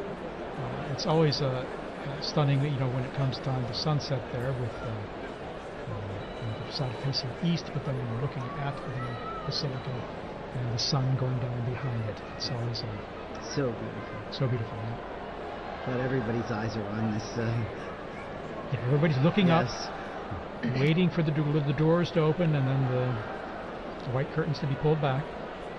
Well, and there's actually a story about what's happening right now. Again, the Room of Tears, the Pope, the new Pope getting dressed, and we know that there are 3 sizes of the white cassocks because you don't know who's going to be elected, but you have to be prepared. And actually, one of our colleagues, Chris, who was on this morning actually on the Smoke Watch, was talking about Pope John the 23rd, and he was. That's 11. And actually, since it didn't fit, they had to tie it like a medical garment. Exactly. And so it's a funny little anecdote to just remember that. I mean, no one knows, and so everyone's prepared. But that's what's going on right now. They're trying on the garments, and they're seeing what's fitting. And of course, they have different sizes available to start with, but sometimes they might need adjusting depending. Exactly. We're made in God's image and likeness in different sizes. So there you go. See all those flags representing the different nations present. Also, it is the Jubilee of Hope, and so we have pilgrims here for Jubilee events over these days as well. I think I read about 15,000 for currently in Rome just for the Jubilee themed events. For pilgrimages that are organized at a time. Well, and we're hearing from our producer, Francesca Merlo, that they're looking outside our building, and as I mentioned, there's helicopters, but they're blocking off the roads, and that's what Liz was mentioning too, that people are stopping, and they're just trying to get to the square as fast as they can. So it's a moment of organized chaos a bit in the square and around the Vatican. We have reports that there are people literally running to get into the square. And they will eventually, as they go through the checks and controls there. They do an extraordinary job of the crowd control as well, with these many people coming into St. Peter's Square and avoiding any potential problems or issues due to that. So. Well, and that is, you have to think that, I mean, maybe everything has a purpose, right? Everything has a reason, because we have this time in between the white smoke and maybe also for everyone to get to the square. It's a dual-edged sword. The new pope is being prepared and ready to go to the loggia, but it's also to let everyone who can get to the square to be there for that special moment. And we're seeing it with our Vati drone footage here, as I'd like to call it. And you can see the square there. It's just wonderful. You can get a sense of the crowds, and then on the people kind of streaming in from the main avenue into the Conciliazione and some of the side streets there. About the universality of the church, I just got a message from a UN official in Gaza who's listening to this transmission, and so you could see how connected people are, and how grateful they are to be able to hear Vatican news as well. Yeah, of course. We're grateful to have you here to say some nice, intelligent things for us. I don't know. As well as and give us some interesting input on all, and to share this experience. As you see, our drone footage there shows our Vati drone is showing the avenue there filling up with people, and as they come closer to the square, then they just go through a check there. And all the flags are ready. And Thaddeus, since you've been, this is your third conclave in Rome. In Rome, yes. And well, so I haven't been a conclave elsewhere. No, but you've been in Rome. Yes. Oh, yeah. But have you ever had the opportunity, because I know working here, we're always pretty much in here, but have you ever had the chance to run out to the square or see the excitement? For Pope Benedict, I was up there on the colonnade there. If you're looking here on the footage here, you can see here on the left side there on that colonnade there where the statues are, on top of the Charlemagne wing of the colonnade. I was up there and able to just view from that position where all the photographers, videographers were, or most of them anyway, accredited to come out and greet the crowds and give his blessing. And I remember, this is a strange thing, but after that event, going back into the Vatican and running into Cardinal Jorge Bergoglio. Oh my gosh. This is long after probably about an hour after the blessing was given and the end of the. And I remember it distinctly because I knew the faces of all the cardinals, and so it was a. Little did you know. Little did I know. Little did I know. And then when there we see some of the cardinals there. There's Cardinal. I think that's.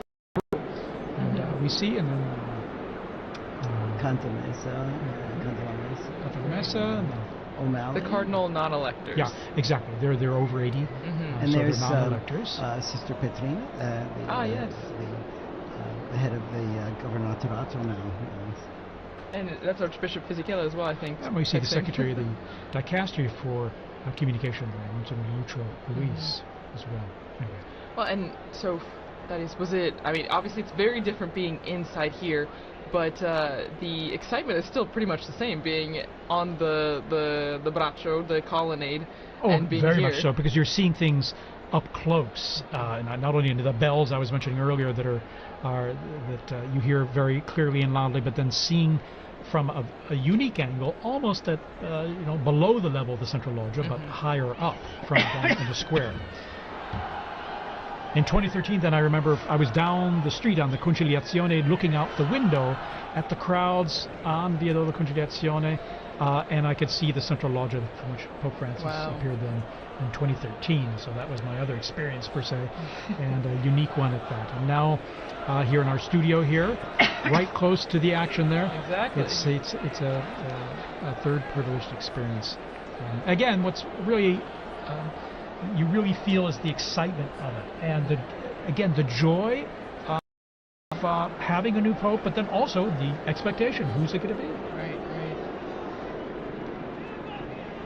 And I remember with Pope Benedict, it was a bit the weather was a bit cloudy and cool then. I mean, this is a day of just brilliant sunshine, mild temps. Of course, we're in May, and so things warm up here quite a bit and pretty quickly. When Pope Francis was elected, I was helping out at an English-speaking parish in Geneva, in addition to my other work. And the pastor had asked me to give a talk to the parents of the First Communion children. And we got the news just as I was ready to start the talk. So I knew tonight I'm not going to get anything else done with this. Wow, so you've gotten the announcement in different places all around the world. Yes. No, that's amazing. And every time just a tad different. And joining us, Father Paul Samasumo, who's from Zambia, and he's head of the English Africa section here at Vatican News and the Dicastery for Communication. Father Samasumo, good to have you here. Many of our listeners who listen to the liturgies will recognize your voice as well as you do the commentaries for the papal events. How's this experience for you now? Thanks, TJ. Actually, I've been here all day, and then I went outside to meet someone, and you won't believe I got blocked. I could hardly come in. I've been trying to come back for the last 10 minutes, but fortunately the security forces allowed me when I showed my badge. And, people are just running into the square. It's amazing. It's my first conclave. I've never... I came in just after Pope Francis had been elected. So this is quite an experience for you. It is an experience for me as well, yeah. Absolutely. Amazing. Even just the moments leading up to this experience. I live in a house where some of the cardinals also were staying before they moved to Santa Marta. Of course, they had their own little tables, and sometimes we'll just provoke them. They had shown secrecy, of course, confidentiality, but it was so wonderful, and the dedication of them going to the congregations, the meetings, and even the non-electors, some of them live there permanently in our house. And we have some of the staff who have been helping. They had to also do the swearing in, so that there would be, some of them couldn't go because they're small children and they wanted to stay next to their children. So it has been a great experience even from that point of view. Well, and also, since you're from Zambia, how do you think people in Africa, the African continent, are taking this moment? I mean, we have viewers, listeners from all around the world, but your experience in watching the conclave and being prepared for this Habemus Papam moment, like, what do you think is the atmosphere, the environment of people watching in Africa? It's a great moment. I can tell you already I've received about 5 or 6 calls just within the space of 10 minutes as I was coming in. Wow. From some of my colleagues who are in the media.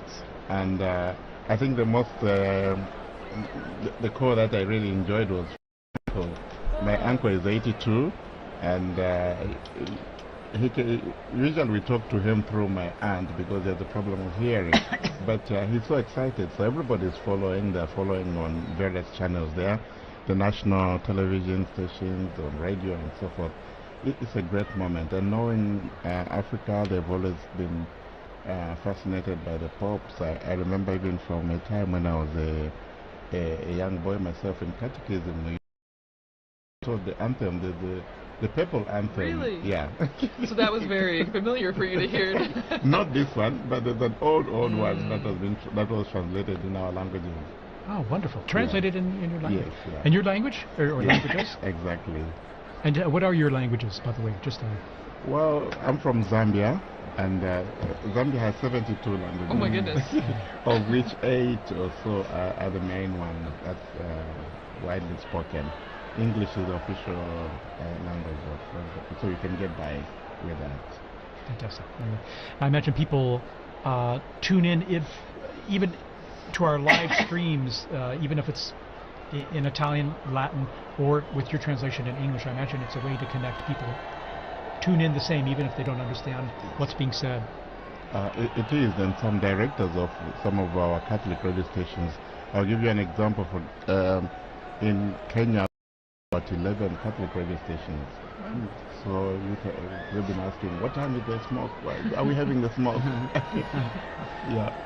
Well, and it's really interesting now that we have you, Father Paul, in here, because as we heard from Father Bob, we had a message from Gaza, listening there, and then now you hearing messages from all over, and so it's the wide-reaching effect of this moment, and as the message or the theme that we've seen throughout our conversation has been universality, and how this is not just for people here in Rome, and not just for Catholics, for people everywhere. In fact, I'd like to thank people around the globe tuning into our live stream here. Maybe you're watching on a local or a national network, local Catholic radio, wherever you're listening. Thanks for joining us here.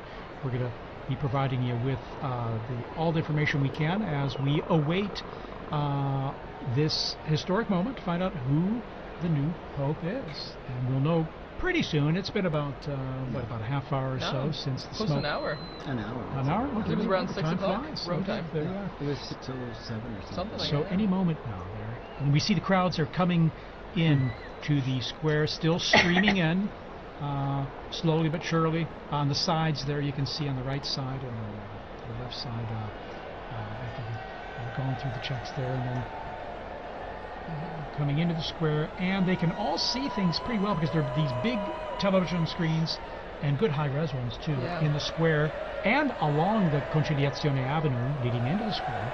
So many people, they can see just what we're seeing all together here.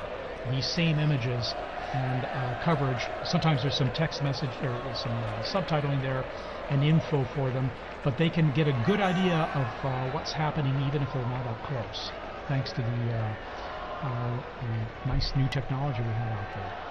Well, and I'm sure, as we all talked about before, you would also, I'm sure, have experience with this, but using like the screens in the square, us doing this commentary, and you have to imagine that social media is blowing up with this moment, you know? Oh, yes. I mean, everyone that's in the square is live streaming, I'm sure, taking videos, taking pictures, and so the news is spreading even faster than it would have 10, 20, 30 years ago.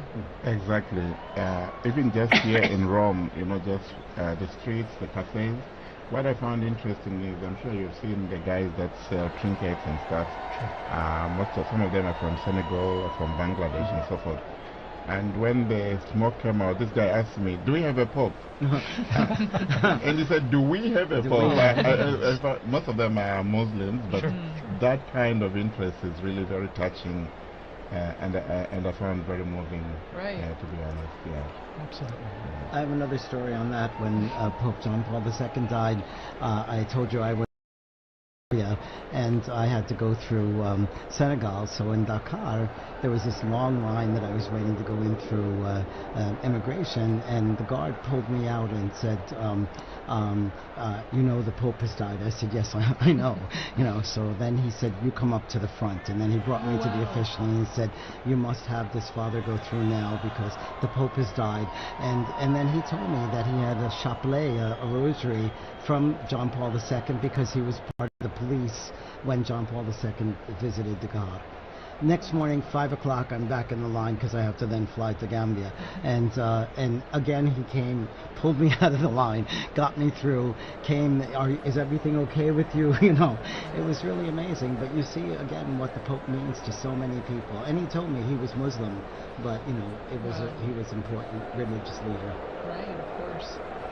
Again, I'm sure people around the world now are just tuning in, dropping in and out of this broadcast and other broadcasts to see what we're all waiting for with anticipation of who the new Pope is. And that should be very soon now. And we'll know, of course, not only from the video we have here, but then when the crowds let us know with their cheers and applause. It will be we'll all be trying to give you immediately the name of the cardinal, which has now become the Pope. And as I believe, TJ, you mentioned earlier, or no, Father Bob, you mentioned, it will be in Latin. And so we'll all be brushing up on our Latin in between, you know, now and then, so that we will have the name correctly. And then we'll also get to hear the name that the new Pope chooses to be I his think new... the name is always also interesting because it kind of gives this vision of what he wants to do with the purpose. Probably not what he wants to do, but what he, you know, what inspires him. And Father had an anecdote there. I also have when Pope Francis chose the name Francis, one of the Jesuits in Zambia told me, we were so excited because we thought you were chosen Francis Xavier. Yes. And actually it was the next morning that Francis clarified that this was Francis of Assisi. So yeah, it's true, because a lot of people were trying to guess and figure it out. That's right. When he met with journalists, he explained the origin of the name that he took and why. And it's special, like you mentioned, Father Paul, right? So it usually drives their an idea of what the focus might be for the pontificate, choosing this special name. And we had mentioned earlier, right, that the person, I think it was Liz that mentioned, the person becomes a new person in that sense. The Pope is a new man because he gets rid of the old name, takes on this new name, and he's no longer just whoever, cardinal whoever. He's the Pope of the Universal Church, the Pope that is the symbol of the Church around the world. Not only because, you know, he's known as Pope, but also because of his white cassock that is widely recognizable. we're seeing these camera shots. Those big television screens, people know when they're on camera, and so they have their moment of fame, Their their few thrills. seconds of fame, waving and greeting everyone there. So it's always kind of fun too. It brings a little involvement and participation for everyone. And it's good that the authorities, I think they planned this very well. You have screens around the Vatican, so that reduces also the congestion. We have the new square which has just been redone for the Jubilee year here. So there's another screen there just outside this building. And people are just sitting out there. They are not rushing to go into the square. So they can see, and maybe they even get a better shot from, a better view from the screen there. So there are a number of these large screens surrounding the area. And I think it was very good planning on that part. Yeah, wonderful, in fact. And then even just the organization, I'm always impressed with the organization, crowd organization, how people are led into these areas to assure that they can get in. It might take a little time, but then also how everything has come off so well without a hitch. Again, it was almost prophetic because so much of the reconfiguration of the square and Via della Conciliazione was done for the Jubilee, but it served very well for the funeral and now for the new Pope. Yeah, the city has done all these Yes. works projects also to help traffic flow well through the area. And here we have, Yes. it looks like, let's see here, it was Cardinal Schönbrunn, was it? Yes, and then also to Cardinal, who was the head of the Christian Unity. that's right, Yes. okay. And you can hear the helicopters. You can Yes. hear them in the Yeah, square now. yeah. So it's getting louder and more apparent that there's people from all over, and everyone's getting images of the square.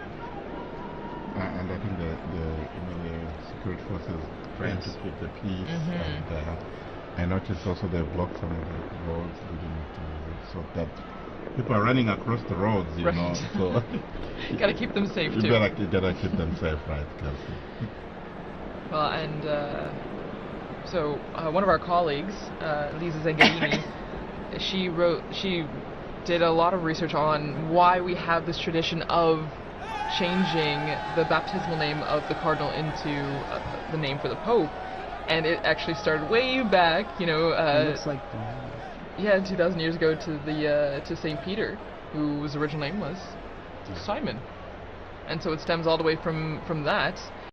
And it's a lineage that has been continuous since that time. And actually, what's interesting is that not all the popes have done this. Out of the 266 now, 267, only 129 have actually chosen a new name, which I never realized. it was much later Mhm. before the new name, was put into. There you go.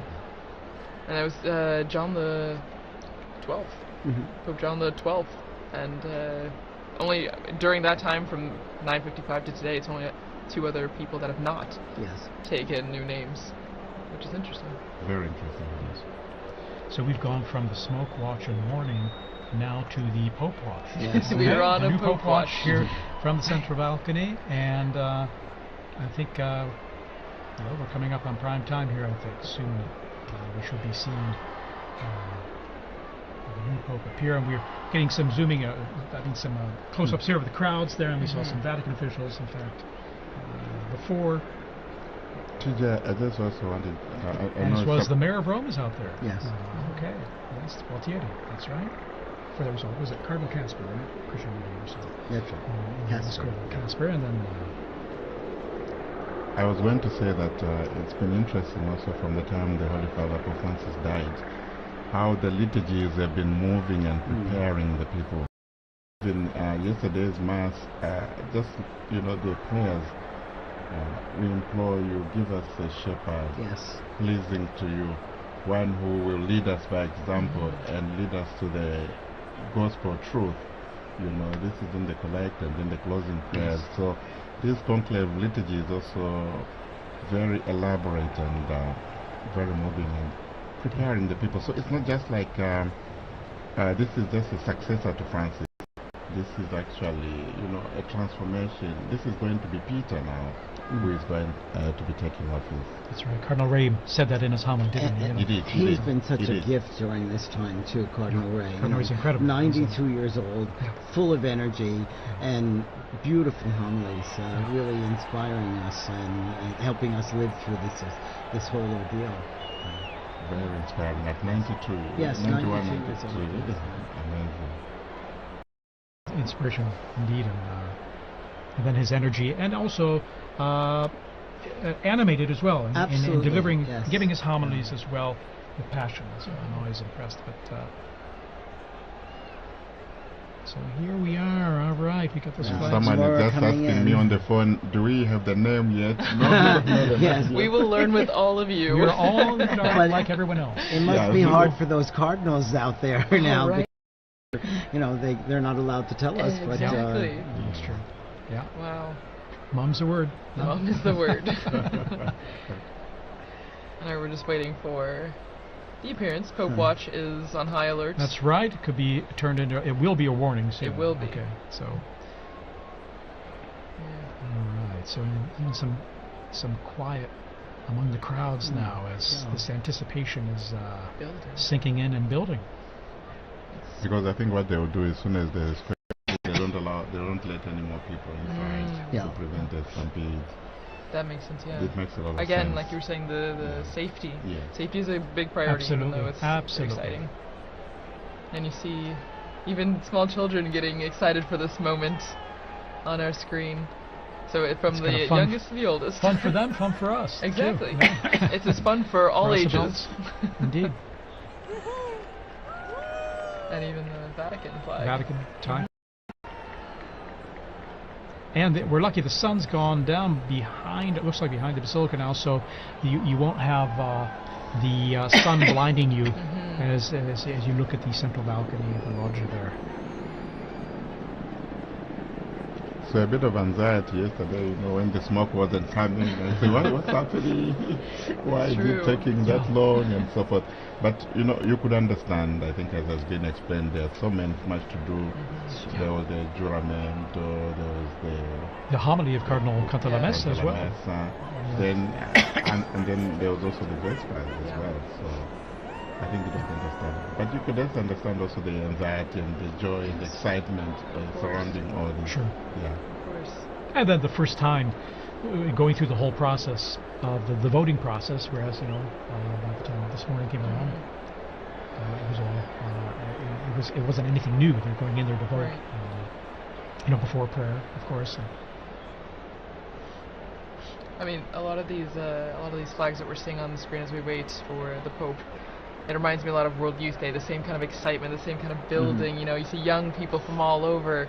It's a really beautiful image, and I think is again just a sign of the youthfulness of the Church. You know, we talk a lot about the future of the Church, which begins with this new Pope, but the young people that are also present at this moment to see the historic aspect of this. It's really beautiful. And we see the internationality, the universality of the Catholic Church. It's a global reality, and we see that in the crowds there in the square. And this we also saw during the funeral of Pope Francis.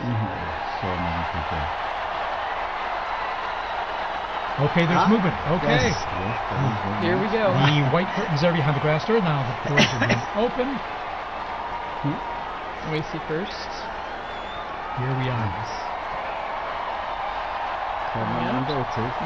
The Cardinal Proto-Deacon. Dominic Lamberti. And he's smiling. He's smiling. He will give us the announcement. Here we are.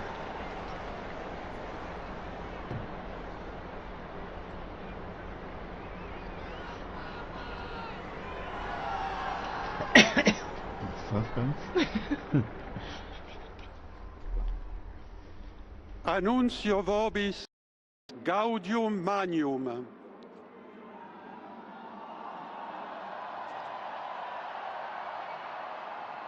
Habemus Papam.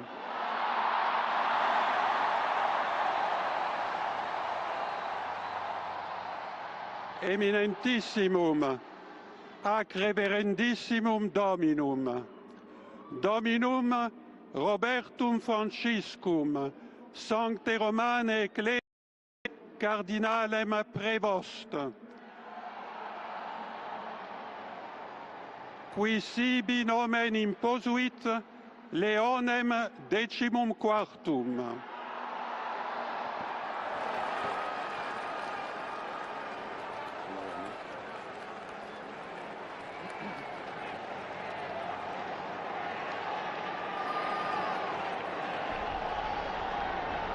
So, it's Cardinal Robert Francis Prevost, who's taken the name of Leo XIV, Pope Leo XIV. Cardinal Prevost is an American, and he spent most of his ministry in Latin America, in Peru, and also in Paraguay. And he's an Augustinian father. He was the provincial in Latin America, and then became the Bishop of Chiclayo in Peru. And he then is also, he became the Superior General of the Augustinian Fathers as well. He's now he's been the prefect of the dicastery for bishops. We see the cardinal electors there appearing on the balcony there as well, with this joy and the smiles on their face. A great joy indeed, and well, it wasn't one of those, I can't believe it, so to say. What a great joy. It's a wonderful joy. And he's from Chicago, Yes. Illinois. Chicago. Okay. An American. An American. And An American. I think that's a historic moment. It sure. is truly, truly historic. And you can see all the cardinals on the different Yes. balconies there. For our radio listeners, you may not be able to see this, of course, but they're appearing on all the balconies to the left and right of the central balcony. All of them clearly standing out with their red vestments and smiles, and waiting to again, for all of us to greet this new Pope as A well, very new pope. which now we know his name. Cardinal Robert Francis Prevost, Augustinian, Amazing. and has served as prefect of the dicastery for bishops. A native of Chicago, Illinois, in the United States.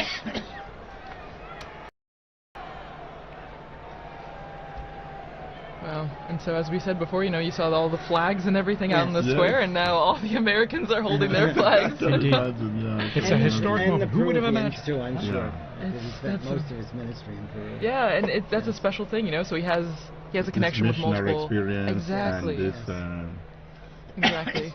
continuation of evangelization Mhm. mission of the church. Their priority, yeah. So you can see still the like little pockets of red where all the Yes. cardinals are standing on the Yeah. balconies. And from our Vati drone footage, and seeing it from above there, it's a unique view, perched above, in front of the facade and looking down at them as they're on the balconies there, awaiting now as the new Pope, as we mentioned there, Cardinal Robert Francis Prevost, and Pope Leo 14. the 14th. Pope Leo the Pope Leo Yes. the 14th. the 14th. And of course, Leo the 13th was the great social reforming pope for us. He was so, the great social reformer. Yeah, and he died in 1903, so still fairly recent in the Yes, grand scheme of yes. Was things. Pope Leo the one with Rerum Novarum? Yes, exactly. There you go, And good then- memory. From my seminary. And then his successors wrote other encyclicals every 40 years afterwards. So he started like on a the trend. social- yes, and it's really one of the constitutions of Catholic social ministry and Catholic Probably I social would say doctrine. a pope needed for our times with all the social challenges the world Yes, has yes. today. Yes.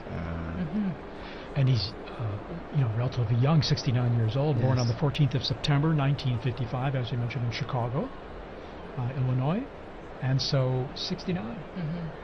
Well, and Father Paul, as you were just saying, I agree, and maybe Father Bob, you can really stress this point because you work in The social dicastery community, for exactly. Integral human So development. this is yes. an important aspect Yes. of the church. Yes. The yes. Catholic social, the Yes. Catholic, church, Mhm. Catholic social teaching, I Yes. think, is important, Very. and it's often called the untold story of the church, Mhm. or perhaps the hidden secret of the church. And it has so much, and there's a lot of development. And was one of the needs discussed by the cardinals during their congregations this last week too. So. Exactly. Oh, there we see there's the the American flag. There's the US flag there. People are thrilled about this. Yeah, you know, and there's quite a number of American students. I mean, Dr. O'Donnell was here, and he was going to be in the square with his American students. So you can imagine them cheering. Yes, it will be a treat for them, indeed. Yes. I can imagine the scene. The house I live behind is the Basilica of St. Augustine, where we have also the tomb of St. Monica. Yes. So that's beautiful a great day church. for all the Augustinians. Yeah, very special day. Yes. Indeed, he. Looking at his biography, going back to more recent history, 1999, he was elected the provincial prior of the Mother of Good Counsel province in Chicago of the Augustinians, and after 2.5 ordinary general chapter elected him prior general of the order of the OSAs. Ministry again entrusted to him in 2007 at their ordinary general chapter. And reading here, in October 2013, he returned to his province of Chicago to serve as teacher of the professed and provincial. He served as, and then you would see his roles there. In 3rd of November 2014, when Pope Francis appointed him apostolic minister of the Diocese of Chiclayo in Peru, where he served many years, and he was made a bishop there, and he served there for many years. And then in March 2018, he became second vice president of the Peruvian Episcopal Conference, so working as a missionary there, missionary bishop as well in Peru. Here we're seeing these beautiful shots of the Vati drone there, of at the same level almost of those balconies, and all the cardinals kind of crowded in those balconies. And they look like they have the same anticipation that we do. Exactly. Any moment now, Pope Leo XIV will be appearing. Pope Leo XIV will be appearing from that balcony. Well, Leo XIV. Looking again at his the person he took the name from before, Leo the 13th. He actually, Pope Leo XIII had the third longest papacy, well, verified papacy that we know of, behind Peter, the apostle, and then John Paul II. So one from way back in church history and one from our very recent history. Long live the Pope. Exactly. No, and even on the screens now you can see a lot of people climbing up on the what are they? The lampposts in St. Peter's Square, craning, yes, just trying to get a good view of the new Pope. And there we have the cardinals. These are the cardinal electors, right? Mm-hmm, right. The ones that helped make this decision. Yes. Which, since we had 133 cardinal electors, then we had to have a majority of 89 cardinal electors to vote for cardinal. I found intriguing the fact that the voting takes place in the Sistine Chapel, where you have the last judgment. Right. So whatever you do, whatever you decide, that's between you and the Lord. Yes. Because the weight of the responsibility is so great. So very fitting, very telling, eh? Well, and before you came in, Father Paul, Dr. Liz Lev was talking about the Pauline Chapel, and that's where the new Pope, now Pope Leo the 14th, when he will walk down this hallway in the chapel, and at the end of the chapel is an image of Peter crucified upside down, but the artist turned his head so that when the new Pope is walking down the hallway, Peter's eyes are following. Here we are. There we are. Pope Leo XIV is now appearing, coming to the central loggia of the Basilica.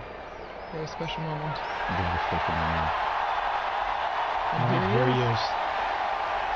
There he is, Cardinal. And the applause going up, the greeting, the waving, big the smiles. How amazing. How amazing. And Dr. Liz Lev was also talking about the symbolism of the red that he's wearing. You know, it is a sacrificial role, and that is the symbol of the cloth that he's wearing right now. And we see this beautiful close-up view from the side there, at the same level as the loggia. Pope Leo the 14th. Pope Leo the 14th. Amazing. Smiling, Smiling and Pope, yes. you can see who wouldn't be taken by the moment. And I think going overcome through with his emotion. mind, you know, the weight of Yeah. this responsibility. Oh yeah. On his face. You can Oh, see it on his absolutely. face. Amazing. After this, you're never the same person. No. And we're hearing the bands below, the mutual salute of the anthems, the hymns of the Vatican hymn and the Italian national anthem, as we do traditionally through Easter and Christmas, as we've mentioned. And after this, now Pope Leo the 14th, he will give a greeting and his first apostolic blessing, the Urbi et Orbi, to the city and to the whole world. So that blessing extends to everyone who is watching, everyone who is listening, your family, wherever you are. It's a great moment to prepare ourselves for this first blessing. This most solemn blessing, you can just feel and see the emotion on his face. Yeah.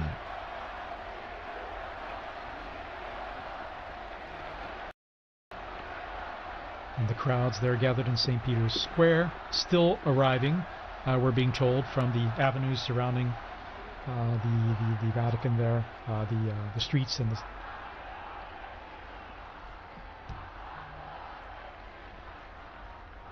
So just getting messages here, congratulations, God bless the Pope. And you can hear the chanting from the square. Long live the Pope. Viva il Papa. Viva il Papa. Viva il Papa.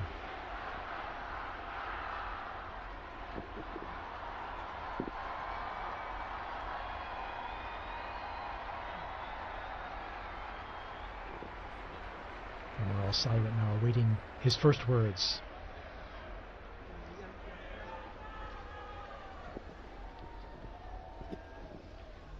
La pace sia con tutti voi.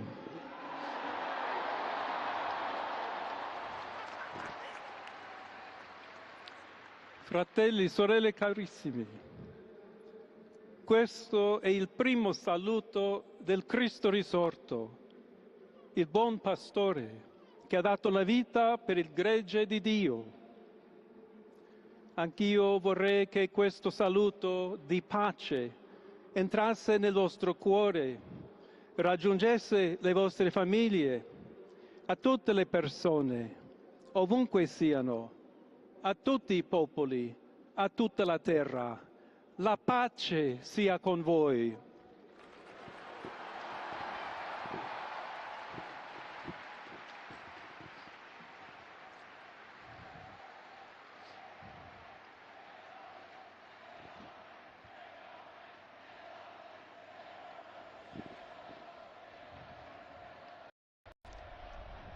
We're just hearing the first words of Pope Leo XIV.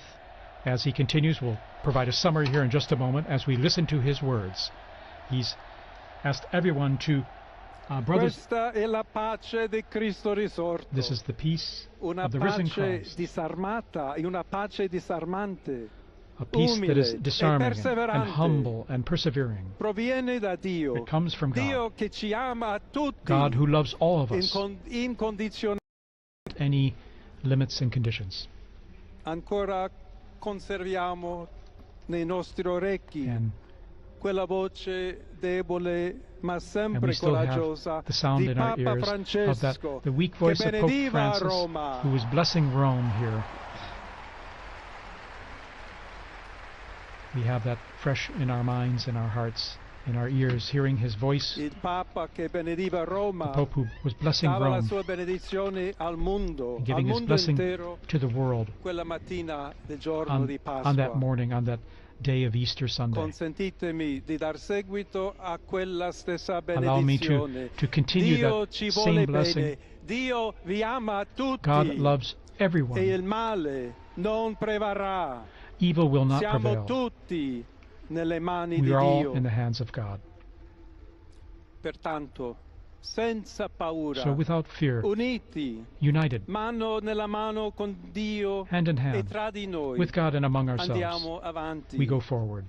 Siamo discepoli di We are Cristo. disciples of Christ. Cristo ci precede. Christ goes before us. Il mondo ha bisogno della sua luce. The world needs His light. L'umanità necessita di Lui come Humanity il ponte needs per him. essere raggiunta da Dio e dal suo amore. But as the bridge between God and His love. Aiutateci anche voi, poi gli uni gli altri, a costruire i ponti May we all con il build dialogo, bridges con with l'incontro, dialogue and unendoci encounter, tutti per essere un solo so that we can popolo, all be sempre in pace. one people, all in peace. Grazie a Papa Francesco. Thank you, Pope Francis, for all you've done. We're hearing the first words here of Pope Leo XIV, just elected Pope. Voglio ringraziare anche tutti i confratelli I'd like cardinali to also che thank my brother hanno cardinals scelto me who chose per essere me to successore di be the Pietro successor of e Peter camminare insieme a voi and to come Chiesa walk along unita, with you, cercando sempre la pace, la giustizia, searching all together for cercando peace and sempre justice, lavorare come uomini and working e donne together, fedeli a Gesù men and women Cristo, faithful to senza Christ, paura, without fear, per proclamare il Vangelo, proclaim the per gospel, essere missionari. to be missionaries.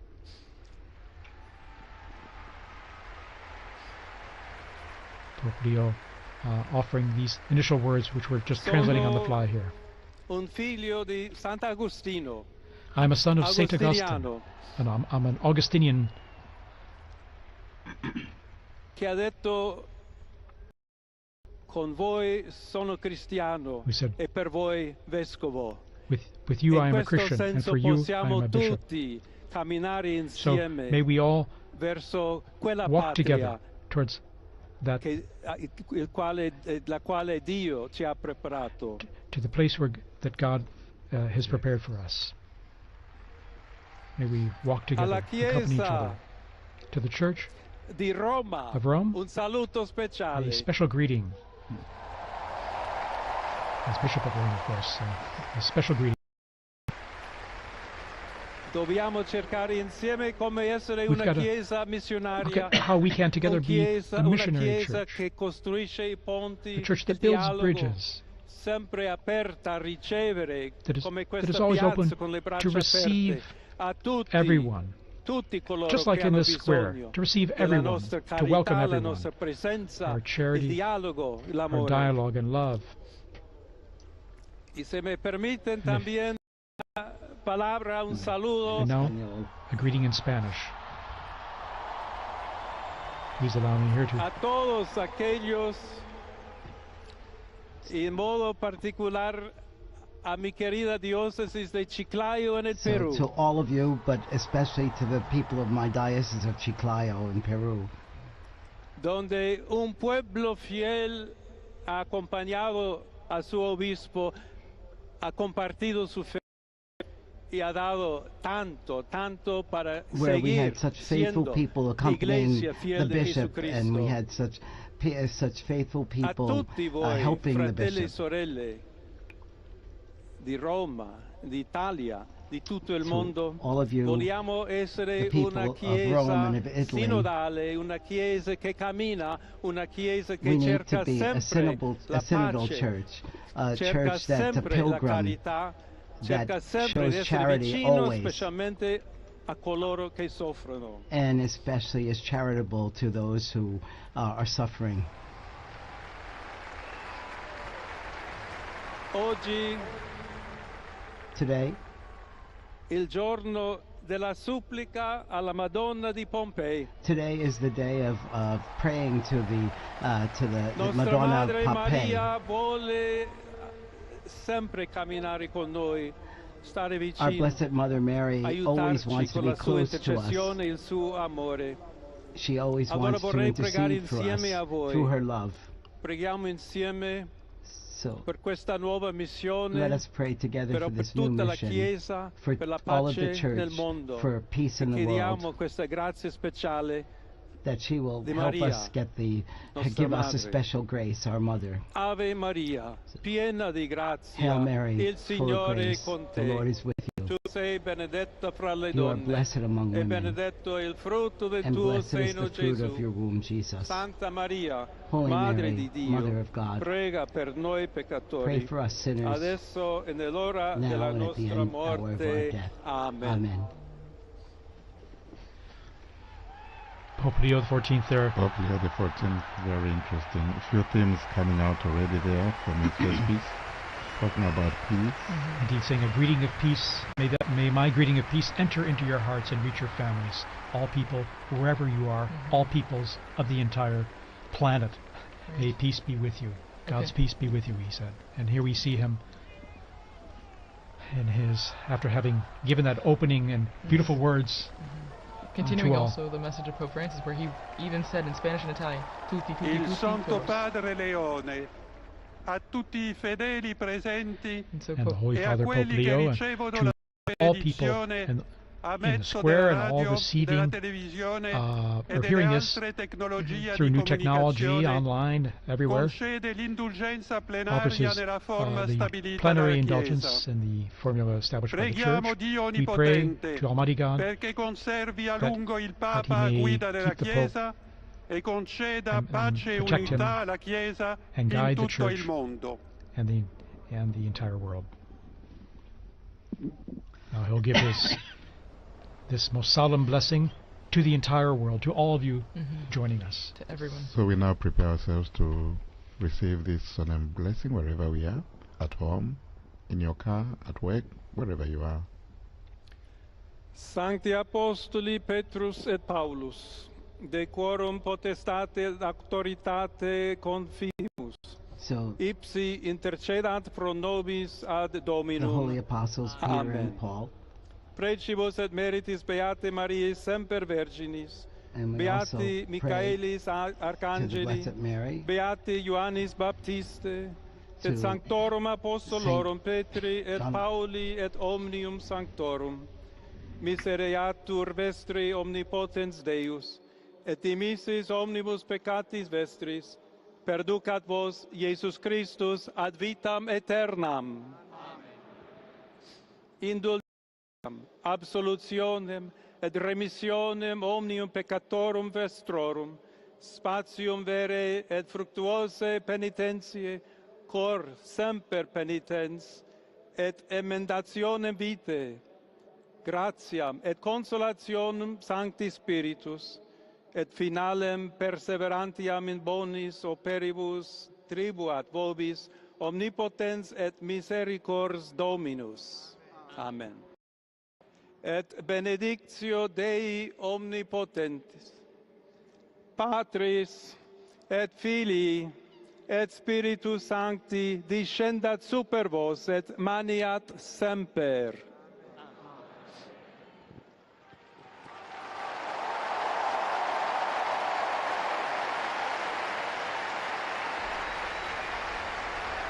And we just heard the blessing there, received the blessing there of Pope Leo XIV, and to the world, to the city, this most solemn blessing to all of us and all of you listening and watching out there.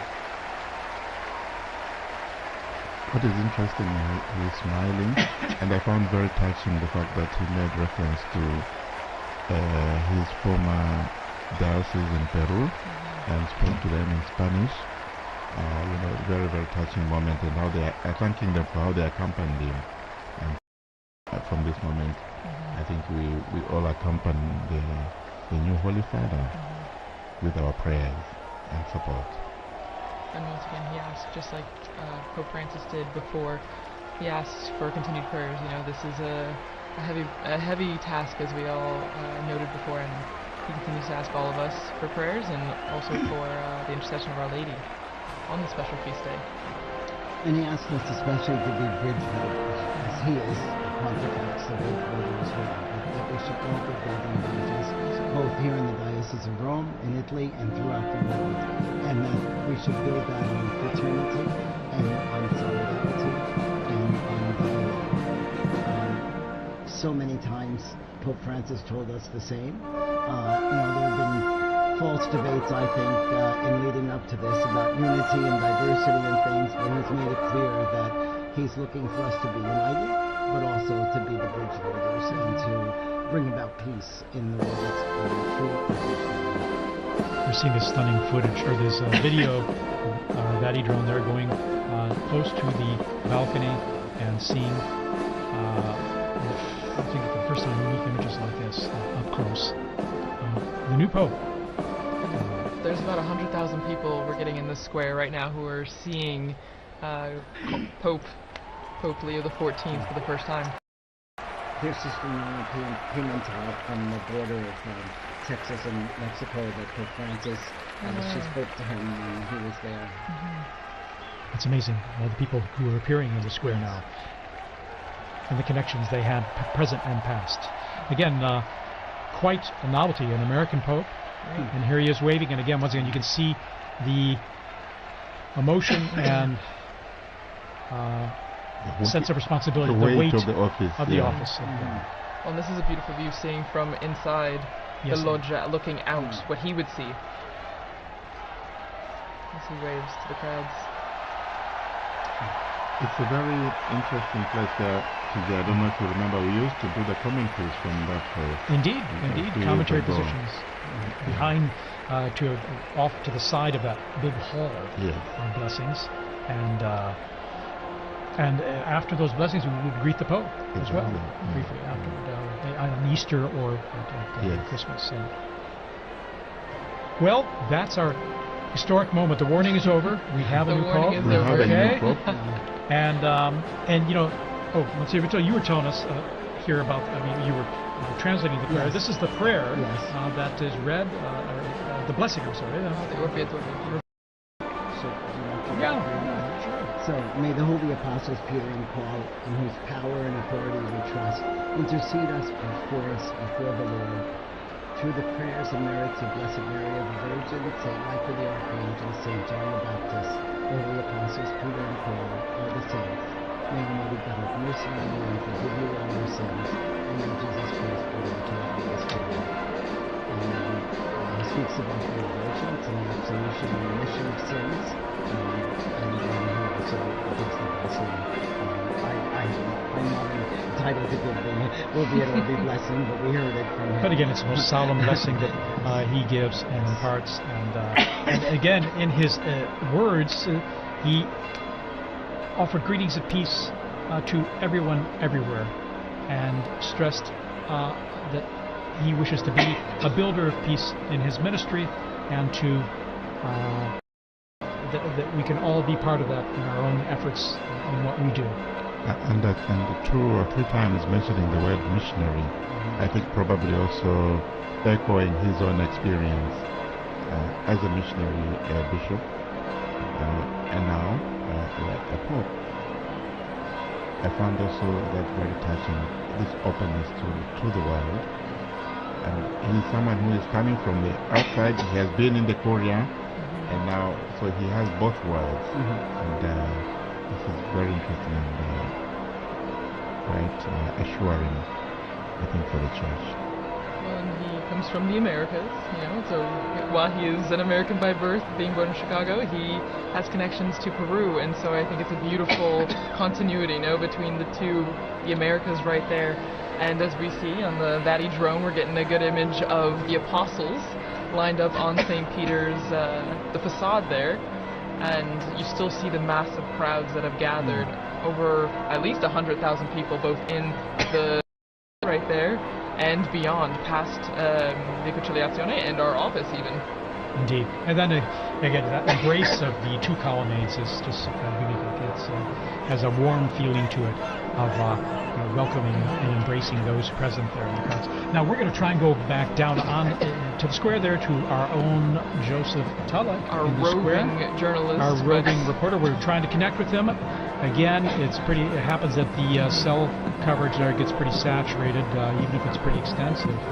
So we're waiting to link up with him to get some direct feedback from him. But while we wait for that, as you were just mentioning, TJ, about the arms of the colonnade, and that ties in perfectly with what Pope Leo XIV was talking about also in his Urbi et Orbi, the blessing and the greeting, where he speaks about we need to be welcoming to all people, tutti tutti tutti, todos todos todos, and so it continues. I mean, you get that welcoming embrace from the square, but then also from our new Pope, which is a continuity also from the late Pope Francis, who initiated that, with his famous line, todos, todos, todos. Exactly. Everyone is welcome. It was interesting that he said, for you, I'm a bishop. With you, I'm a Christian. Yes, that was really beautiful. A quotation from St. Augustine, I think, yeah? Well, and it's true. It's a nice, it's a good way to identify himself, that we're all Christians, but he's also a shepherd when he was a bishop, but then now as the Bishop of Rome and the head of the Catholic Church. Again, embracing everyone, inviting everyone, basically underscoring the unity that brings us together, both Christians, non-Christians, everyone. And it means, TJ, we are going to see that unity you're talking about in the synodality. He did refer to synodality as well. He did. And that word meaning talking to hearing everyone's opinion and dialoguing together, listening to one another. That's what, in a sense, the basics of synodality, in terms of listening to one another and seeing where we can talk about things and come to understand one another and where we're coming from and maybe the best way to go forward together. And we're going to be on, just to let you all know, we're going to be on the air here for a little while longer, at least another, probably about an hour here, to provide more updates on what's happening and trying and to connect to St. Peter's Square there with our own Joseph Tulloch. We're trying to get through there, and once we get through, we're going to chat with them and get some a sense of what it's like out there. I mean, the crowds are still there, although the square is slowly starting to empty now, and we're seeing the bands there that just performed leaving, and again an incredible moment. It's amazing to have a pope from North America, United States, and, but one who's also lived and worked internationally, as you mentioned, Peru, and then here at the Vatican. In fact, his Italian is very fluent. We're going to take a little break here, little musical interval, and we're going to come back just shortly here. So stay tuned.